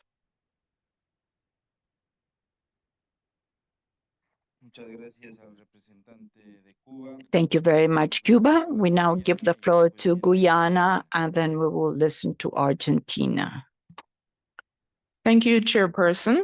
The government of Guyana is pleased to be given the opportunity to present its second voluntary national report on the implementation of the Montevideo Consensus on Population and Development. Guyana continues to implement its socio-economic policies aligned with the Montevideo Consensus to ensure equitable access to resources for all. Pro-poor policies and targeted interventions for the vulnerable are being implemented with the aim of reducing disparities between urban, rural, and hinterland communities. The integration of population dynamics into sustainable development planning, including sectorial policies by the government, is being addressed through the government's flagship Low Carbon Development Strategy 2030. Creating a true model of development that avoids deforestation while advancing economic growth. All budget agencies are mandated to internalize the Sustainable Development Goals into their medium-term budget proposals and prioritize timelines for the implementation of actions to achieve the SDGs. Guyana has made notable progress toward achieving universal primary education through numerous investments in the education sector. Guyana has met its target for eliminating gender disparity in primary and secondary education and strives towards parity in the tertiary level. In the 2022 Global Gender Gap Report, Guyana ranked first globally in education attainment, along with 21 other countries. Guyana has also tied first place with other countries in the ranking for enrollment in both secondary and tertiary education. All school-age children attending both public and private schools now benefit from a yearly cash grant initiative, while all children with disabilities now permanently receive public assistance from the government. A number of interventions have been implemented to address the high rate of adolescent pregnancy, which continues to be a major challenge. The Ministry of Health and the Ministry of Education continue to support the peer education programs to not only raise awareness of the risk of HIV and STD, but also on pregnancy prevention.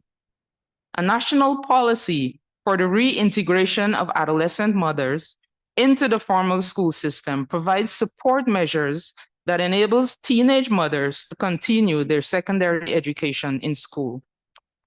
Following the enactment of the Juvenile Justice Act, Guyana's first children court was created. Juvenile drug treatment courts and child advocacy centers are operational nationwide. A national policy on child labor was launched in 2019, which resulted in a decline in the prevalence of child labor across all of Guyana's regions. Guyana continues to focus on skills training and offers scholarships to young people through numerous government intervention programs. Social protection measures are enhanced to provide support for Guyana's aging population. Guyana has substantially increased its non-contributory elderly pension scheme by over 60% since 2020. Additionally, in 2020, the government removed taxes on water and provides a subsidy per annum for electricity to the elderly. Efforts to strengthen universal access to sexual and reproductive health services in Guyana continues to focus on reducing the rates of adolescent pregnancy, maternal mortality, the prevalence of HIV and STI among the reproductive age population, and the compounding issues of stigma, discrimination, and the higher levels of gender-based violence, inclusive of sexual violence. With the support of UNFPA, Guyana developed a national sexual and reproductive health policy with the aim of achieving universal access to sexual and reproductive health services in Guyana. A national telemedicine project was officially launched in December of 2022 and has been rolled out in remote indigenous communities to complement and enhance the quality of health care delivered in established health facilities. As a small developing country, Guyana has recorded significant progress towards achieving gender equality. This was evident in the 2020 edition of the Global Gender Gap Report, which ranked Guyana 35th in overall ranking, moving up 18 spots from its 53rd ranking in 2021. Guyana also ranked 6th in the overall regional ranking for the Latin America and Caribbean region. A number of interventions are being implemented through the Spotlight Initiative to end gender-based violence. Since 2017, 3 sexual offenses courts have been established in all 3 counties of Guyana. Guyana has been advancing economic empowerment strategies for women and girls that offer skills training and business development services. A multi-agency coordinating committee to address the influx of migrants entering Guyana through the Guyana-Venezuela border has been established. This committee is responsible for the coordination of all projects geared to the provision of critical humanitarian assistance to migrants. Between 2020 and 2022, approximately 83% of house lots were allocated to low and middle income earners at a subsidized cost. There has also been an increased focus on allocating house lot to female-headed households. Guyana has earned US $150 million in payments for the sale of R3's carbon credit for the year 2023. While approximately 85% of these funds are being invested in multi-community and national priorities identified by stakeholders during a 7-month consultation on the low carbon development strategy, 15% of this has been directly transferred through grants to all 242 indigenous villages for investment in village plans formulated by the villagers themselves. Guyana continues to strongly support initiatives for reparations for the historical atrocities associated with slavery and the slave trade, and is part of the CARICOM Reparations Commission.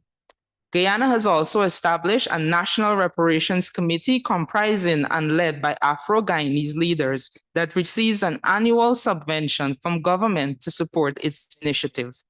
In closing, Guyana recognizes that much more needs to be done to address the many challenges, but nevertheless remains firmly committed to implementing the Montevideo Consensus on Population and Development as part of its national development agenda. Thank you.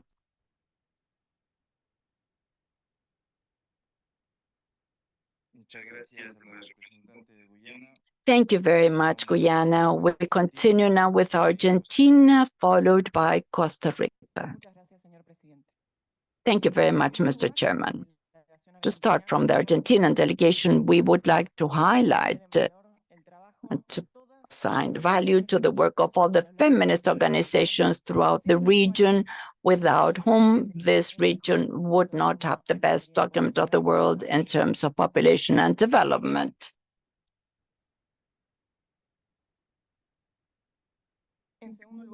Secondly, we would like to thank UNFPA for the constant support to the government and the Montevideo Consensus agenda. It is a cause of pride for us to present the session national voluntary report on the Montevideo Consensus, where we reported more than 80 measures and more than 200 actions between 2018 and 2022. I will be very brief, I promise. I will just mention a few of the most important milestones of the recent years. First of all, the law of voluntary interruption of pregnancy after a tremendous fight of decades. The continuity of any plan that achieved the drop in the rate of teenage fertility, the increase of the pensions coverage also in the hand of women through the policy of the recognition of the years of care as years that could be calculated for access to retirement. The creation of the first Ministry of Women with a gender diversity, the maximum institutional level for the agenda of women.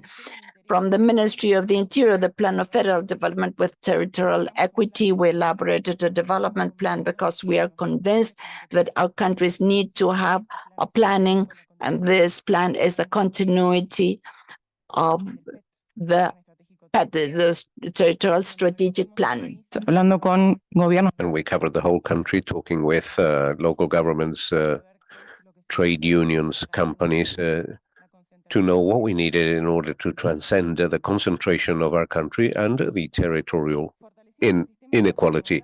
We strengthened demographic data and the information system via the creation of statistical systems based on administrative records. We publish data in real time on fertility, mortality, in domestic migration and international migration. We created a geographic information system for the population at different levels of territorial disaggregation. This is also a novel policy because we're fully convinced that without data, we cannot build a good public policy. The Argentinian migration law, which involves a change in paradigm, is now 20 years old. We also made progress, and we were the first country in the region that advanced towards the acknowledgement of non-binary identification in our national ID card and in our passports, because we also believe that this is a measure that helps to break down the heterosexual mandate that caused so much damage to our societies. As challenges, we believe that the biggest challenge is to wage a cultural battle in order to establish an equality agenda. I believe that we're at a key moment in our region, and that we need to work on a profound cultural change, because otherwise no government is going to be able to make fundamental progress in this sense. We also need to advance in terms of structural changes in our productive structure so that we can create quality jobs and reduce labor informality, and to recover salaries and the purchasing power, and implement ESI, a law that has existed for many years in our country and yet finds a lot of resistance when it comes to its actual implementation.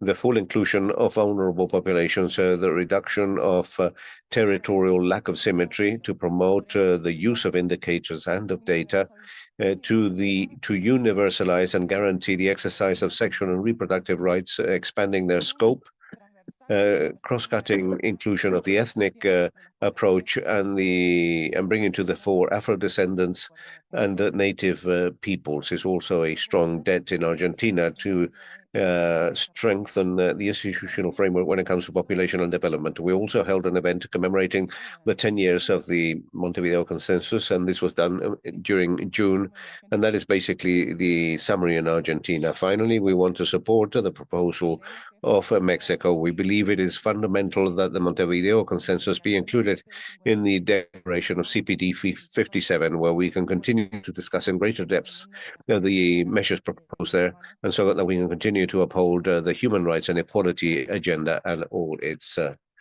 aspects. Thank you very much. Thank you, the representative from Argentina. We continue with Costa Rica, and after that, Guatemala. Please go ahead. Good afternoon, Chair, and all the people that accompany us, both from states and from civil society organizations. In terms of the representation of Costa Rica, we will produce a report with a gender equality. In other words, the minister and I will share that report, beginning by saying that within the framework of our constant and increasing renewal to support the Montevideo Consensus on Population and Development in each chapter and in all priority measures, Costa Rica since 2022 began a methodological process in order to generate the third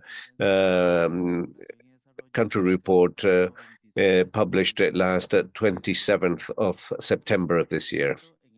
This within the framework of the 10th anniversary of this intergovernmental agreement.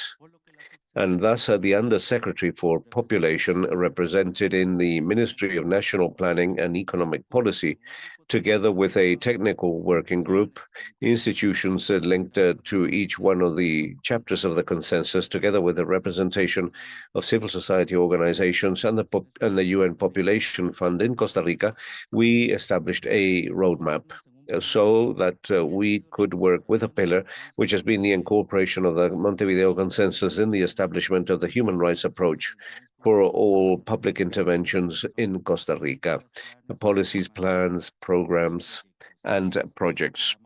And this always hand in hand with sustainable development goals.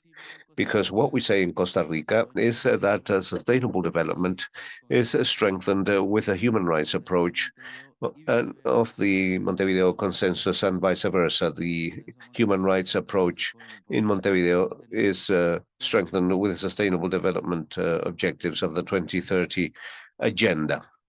It's important to mention that within this analysis, we consider the progress and the challenges of good practices presented during the second country report that was done in or submitted in 2020. This in order to provide continuity to the progress and the challenges of these good practices that were selected via a methodological filter involving social participation in order to determine whether a new policy or whether a new plan represented a good country practice, and that hopefully it becomes a tool or a South-South cooperation with our other countries in the region. It's also important to mention that all this work is strengthened under an approach promoted by ECLAC and ILPES, which is the strategic perspective planning. That approach, which implies looking towards the future when it comes to social, economic, environmental, and technological progress for the present population and for the future generations. Thus, in the Costa Rican case, between 2017 and 2023, we have established many learnings, planning, and projections, and we feel that in the future this agenda will go beyond the decade of action and hopefully will be positioned towards the national strategic plan that Costa Rica has established by 2050. The analysis of the implementation of priority measures that are reported in the report for each one of the chapters presents the state of the art that begins with the analysis of indicators, because we were able to position a system of the follow-up of the Montevideo Consensus as a good practice, considering the follow-up mechanism of the Sustainable Development Goals generated by the National Statistics and Surveys Department. And both systems strengthen the National Statistics System for decision-making purposes related to these interventions that I mentioned. This report also presents the challenges and the progress of these good practices, together with a discussion of comparative policy, comparing the reports presented by civil society organizations in their national and international reports, or the reports of Costa Rican representation related to the Convention on Children's Rights. And this is done with an approach that focuses primarily on populations with greater vulnerability conditions. All this technical, professional work aimed at decision-making by politicians together with civil society organizations was done with the collaboration and support of the UN Population Fund in Costa Rica, and we certainly express our gratitude to them for their permanent support. And that enabled us to position a third report, a report that becomes an input as from now for the third country report on sustainable development goals that we will be submitting in June 2024. And all this leads to continuous work where we enter into the commitment of continuing to produce tools so that the Montevideo Consensus can renew all decision-making processes in the comprehensive development of all our population, leaving no one behind. And that is why we have worked on these fact sheets, infographics that enable us to reach a larger number of people with their full and very rich diversity. Together with work that is done in our legislative assembly and our parliament with an analysis of laws and bills linked not only to sustainable development goals, but also linked to the Montevideo Consensus, in addition to the analysis of progress and the challenges faced by Afro-descendants within the framework of the 2 decades of their rights, and the chapter on people with disabilities that Costa Rica suggested in the conference held in Lima, Peru in 2018. This is always worked jointly with civil society organizations, and we hope to produce many tools so that we can continue to share at a national and international level. Well, you can imagine that for us, the political capital, it is far easier to generate public policies with a clear roadmap and with a framework of action that tells us in which direction we have to advance. And I would like to begin by saying that obviously the challenges faced by the regions continue to be multiple, but the progress that has been achieved has also been significant, especially in our country. We have had a direct impact upon the lives of people via various programs, processes, and concrete actions. So the fact that in Costa Rica today we have egalitarian marriages, that we have a responsible paternity law that has had a direct impact on the fact that over the past 20 years, the rate of girl and teenage pregnancy has dropped by 50%. And that has also contributed to the implementation of the penalization of the marriages of girls and teenagers that we call the improper relations law, because this is an improper relationship. And for example, in Costa Rica, 2 weeks ago, we acknowledged the work of sexual workers by the Ministry of Labor and by the Costa Rican Social Security Authority as an autonomous, independent employment. And that opens, and at present we are discussing the labor-related insurance because that is now regarded as an employment on the agenda that we have developed with domestic workers in joint work, which has enabled the Social Security Authority and the Ministry of Labor and Migration. In our country, most domestic workers, remunerated domestic workers, are foreigners. And therefore, that also provides them with security and their associations, because this is work co-constructed with them. Likewise, the agenda that was built with a gender perspective, as mentioned by the Argentinian colleague, it has been women who have acted as agents for change, and we have brought these issues to the national debate. And we have also created the Forum of Rural Women. We have had that forum of indigenous women for 14 years, and to date, we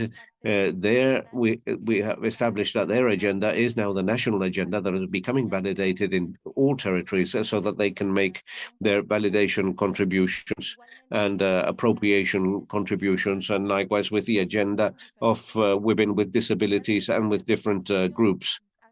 This co-construction has also been evident in our public policies. But in addition to that, we have very concrete programs, such as a new aging and old age policy 2023-2024 by the National Council of the Elderly, the national policy on young people, and today we're working on a national roadmap for young people, which similarly to the gender roadmap implemented by this administration, has established accelerators for the street sexual harassment, for care, to struggle against violence, and especially the regionalization of services in favor of women. All that become public policies, and their objective is to continue to advance the lives of women. And this, together with a plan of action on climate change and gender that Costa Rica presently has a decree that once in that sense that reinforces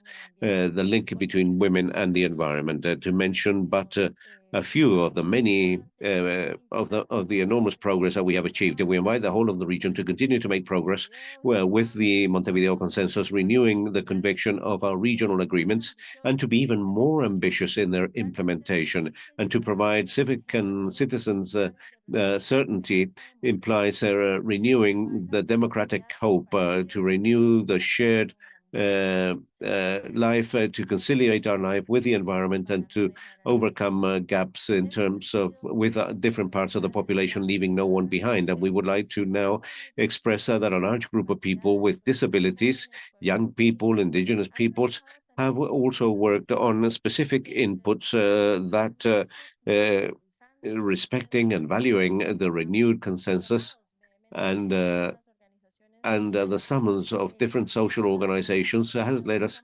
to this morning's presentation. And as a country, we want to acknowledge that in the constitution of the multi-ethnical and multicultural composition of our country, which is shared by the whole of Latin America and the Caribbean, we also need to acknowledge the wealth of dialogue and specific consensus processes that have been led by some organizations of young people, of disabled people, indigenous and Afro-descendants. And thus amplifying these voices, this intersectionality, and bringing to the fore their specificities is very valuable, and specifically within the Montevideo Consensus and looking towards the future is something that we must benefit from. Thus, dear Chair and dear Secretary and other heads of delegations, Costa Rica requests respectfully that we disseminate these contributions and these declarations that are supplementary from civil society that has been provided to us, and that we will provide the Secretariat with. Thank you very much for your attention, and may you have a very good afternoon.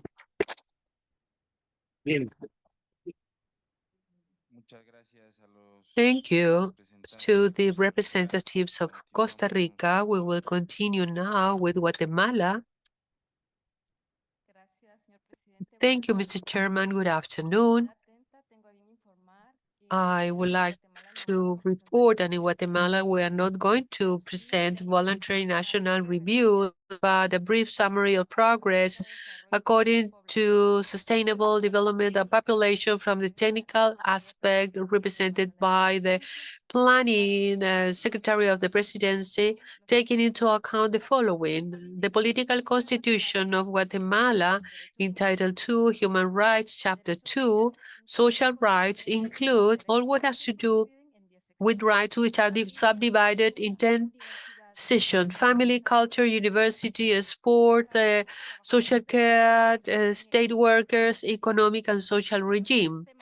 And these thematic axes are contained in the social and population development policy, which main objective is to provide access to the population to the benefits of development under a prevention approach, putting priority on the vulnerable sectors and the family. Sectorial policies regarding health, education, employment, migration, natural disasters, risk, and social communication.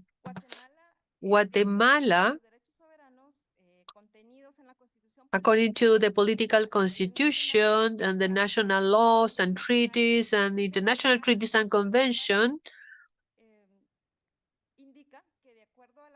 states that according to the implementation of recommendations or priorities which have been approved by the National Council of Urban and Rural Development, CONADUR, which is the coordination entity to formulate urban and rural development policies as well as territorial management.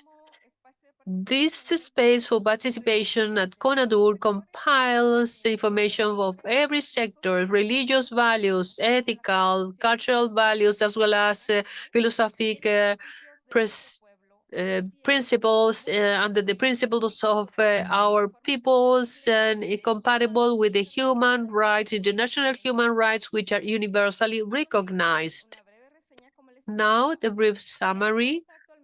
We have a module for pregnancy, delivery, and preparation of the maternal and neonatal care, elaboration of a national strategic plan, reducing maternal mortality and neonatal mortality 2021-2025, medical care, the first and second consultation, women under risk, and there is an increase in the treatment for children from 2 to 5 years of age, second level care with protection to maternal breastfeeding, and priority of process for children below 2 years old, and the strategies of doulas promoting the maternal feeding, and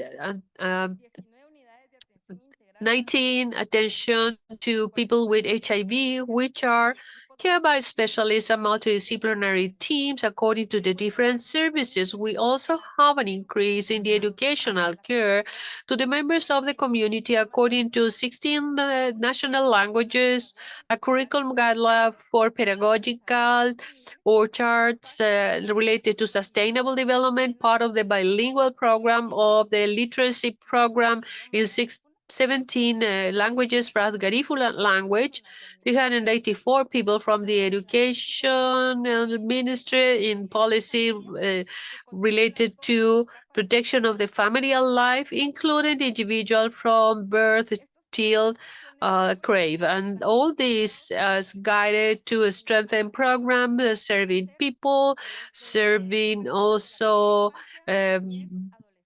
babies which are about to be born, elderly adult, young women and girls and all the youth. And we have a technical committee, top level technical committee responsible for the policies which make decisions in the framework of the operational planning. A strengthening community center of infant development, SECORI, which is at the service of pregnant women and breastfeeding women. So women's caregivers can attend with children below 4 years of age to early learning so they can get at healthy knowledge development, incorporating older person as part of the family.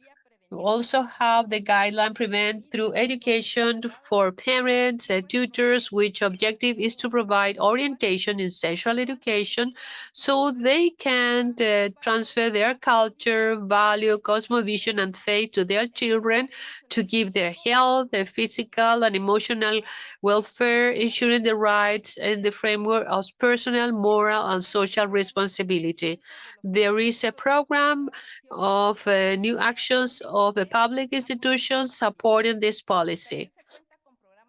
There are programs of comprehensive care centers free of charge for children from 8 months of age up. And so nutrition, ecological components to guarantee physical health and nutritional health and emotional balance of the family of children. There are diploma courses for babysitters, taking into account that this is one of the most important stages in life. Care for the children and adolescents with intellectual disabilities, sensorial hearing impairment from 0 to 14 years of age. a special education program, language therapy, occupational therapy, psychotherapy, feeding, including feeding programs, initial educational program. We have preschooling programs in the morning and in the afternoon. We have autism programs developing different disabilities and the special care center. We have young people benefited with labor training, special education, occupational therapy, practical life workshop, manual skills, and feeding programs as well. We have the program of adults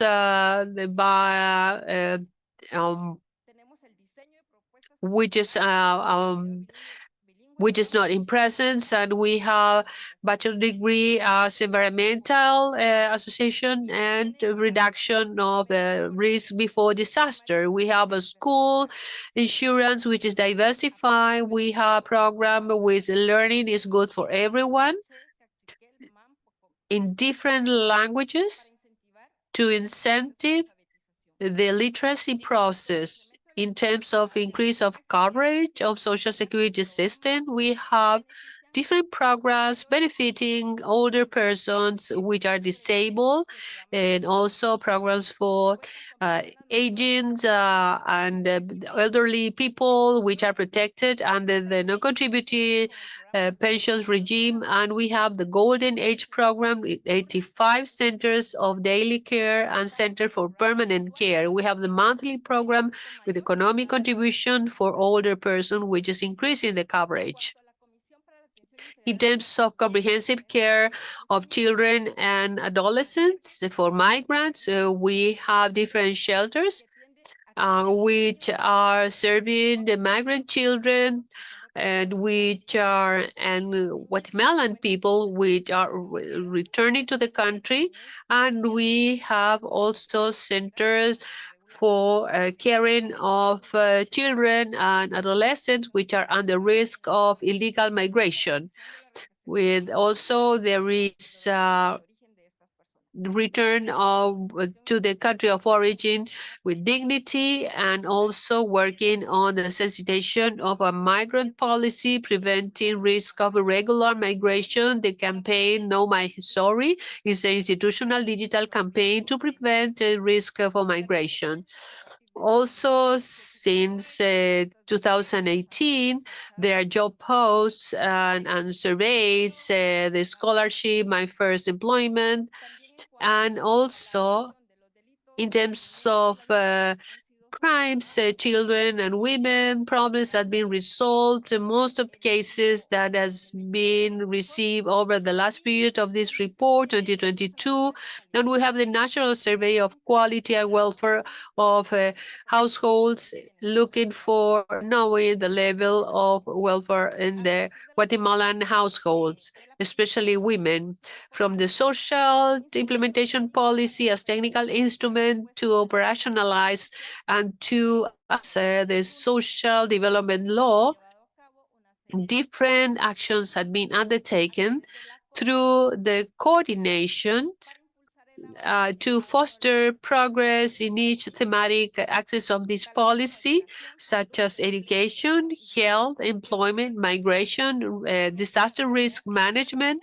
So it is essential to continue putting emphasis on these programs and actions in the following governments, hand in hand with public, private institutions, social stakeholders, improving the living condition of people in Guatemala.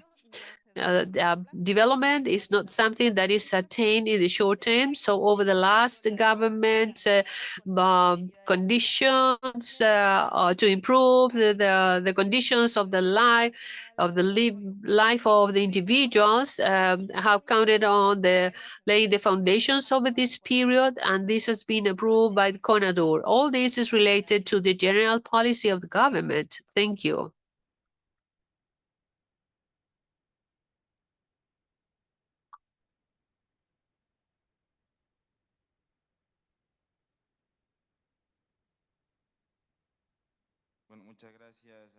Thank you so much to the representative of Guatemala. To close today's session, we're going to give the floor to El Salvador. Thank you so much. Receive a warmest welcome from the delegation of El Salvador in this 5th meeting of the presiding officer of the Regional Conference on Population and Development of Latin America and the Caribbean.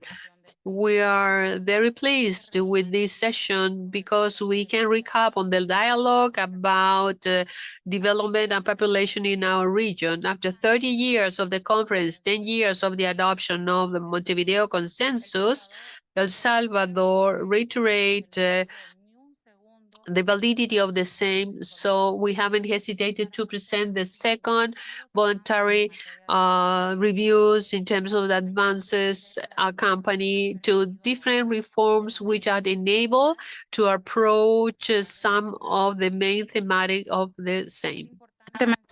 It is important to mention that since 2019, we've been conducting a national transformation with a focus centered on the well-being of the population and the strengthening of democracy, stimulating significant changes which involve a specific perspective for population groups which historically had been excluded, facing greater conditions of vulnerability such as poverty, exclusion, or social violence, with emphasis on the one based on gender. In this context, I would like to highlight that for the elaboration of the second national report, we had a broad participative council. We counted with a UNFPA's technical assistance and with all the good practice that we're conducting in a successful way, which offered the opportunity of being shared with the rest of the countries of the region to enrich the learning regarding the population and development issues which have permitted giving a new path to El Salvador. As a proof of that, we count with the strategy of alleviation of poverty, trying to gradually eliminate extreme poverty through the promotion of the full exercise of rights, social protection, the strengthening of capacities, the creation of opportunities and citizens' participation, through which El Salvador reduced 2.7 percentage points multidimensional poverty between 2019 and 2022. Salvador recognizes the importance of the protection of the rights of childhood as part of the national interest in first childhood, with comprehensive initiatives for this population, both as a solid legal framework as well as public policy through the implementation of regulations such as the law Growing Together, Be Born with Care and Love turned into food, as well as implementation of the Centers of Care to first childhood known as CAPI, which want to provide comprehensive systems of care, stimulation of the children of civil servants and even of private companies while they work. Recognizing the demographic transition that the population at the worldwide level is going through, we've also had actions guaranteeing the compliance of the human rights of the elderly. Thus, we have given way to the creation of the special law for the protection of the rights of the elderly, establishing the shared responsibility of the family, the healthcare centers, society, and the state, as well as the reform to the pensions system with an increase of 30%. The labor strategies such as the program opportunities for those older than 45, amongst others. In terms of health, in El Salvador, cervical cancer is among the first causes of death in women. And for that reason, in 2020, we joined the strategy of accelerated eradication of cervical cancer launched by WHO, with significant advances through the implementation of healthcare networks from health promotion, vaccination against HPV, to children aged 9 and 10 in all the healthcare facilities of the primary care. cervical uterine screening, treatment and primary care, and timely reference to hospital level as appropriate. Recognizing that women are the key element for sustainable development and that violence is its main aggressor, is that Salvador provides through the Salvadorian Institute for the Development of Women specialized care to women facing gender-based violence, providing psychological, social care, and legal counsel through mechanisms of phone help, shelters, and care units, among others. So we've created a national policy of shared responsibility of care from a perspective of gender equality that permits building the basis of a system of care that is effective and efficient, fostering and stimulating programs and measures of shared responsibility of care amongst the different stakeholders to advance in the reduction of the gender gap and contributing to improve quality of life. Considering that a significant number of Salvadorans who live outside the country and also the country not only has responsibilities to the regional population, but also with that in transit, destination, and return, Salvador has made major efforts for the promotion of a safe, orderly, and regular migration through a program of labor mobility, providing working opportunities outside of Salvadorian frontiers in a temporary way with protection to the rights of the workers. Also counting with the initiative called Always Close, promoting the consolidation of the family ties and psychosocial support for the children of those temporary workers. Being the smallest country of Central America, Salvador appears amongst the nations most affected by climate events. So the country has taken a firm commitment through the strengthening for the reduction of risks and vulnerability in front of disasters, coordinating the startup of a Committee of National Risk to foresee, coordinate, and response to emergencies, the elaboration of national contingency plan for earthquakes, and the placement of a system of video surveillance of gullies and areas of greater risk. Indigenous people have a 1,000-year-old culture.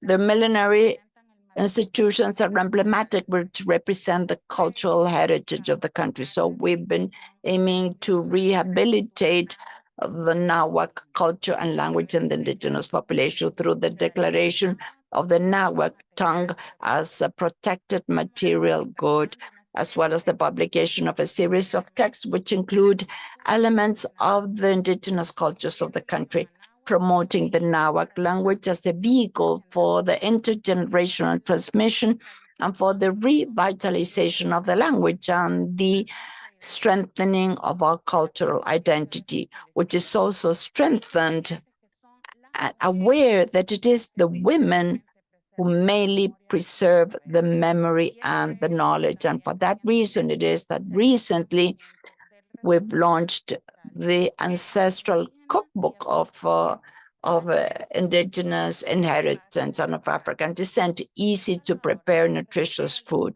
El Salvador repeats the importance of the Montevideo Consensus on Population Development as a complementary tool for the implementation of the issues of population and the efforts that the countries conduct, aiming to promote sustainable development. We thank ECLA Cancelada for organizing this fifth meeting of the steering committee of the regional group. And we thank UNFPA for the support always provided in this space and for us at the national level. Particularly, I would like to thank UNFPA for the support they're providing to my country in issues as relevant as the prevention of teenage pregnancy through the initiative Getting to Zero in the framework of the National Intersectoral Plan to avoid pregnancies in children and adolescents. 2022, we've had the reduction of 50% of pregnancies in children and adolescents.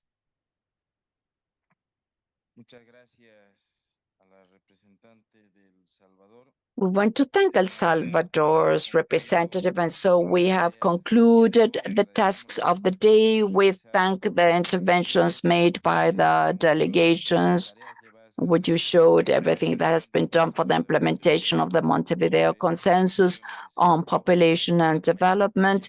We will continue tomorrow with the speakers who still have to describe their progress. And before closing the day, we'll give the floor to the Secretariat. There are some logistic announcements for everyone.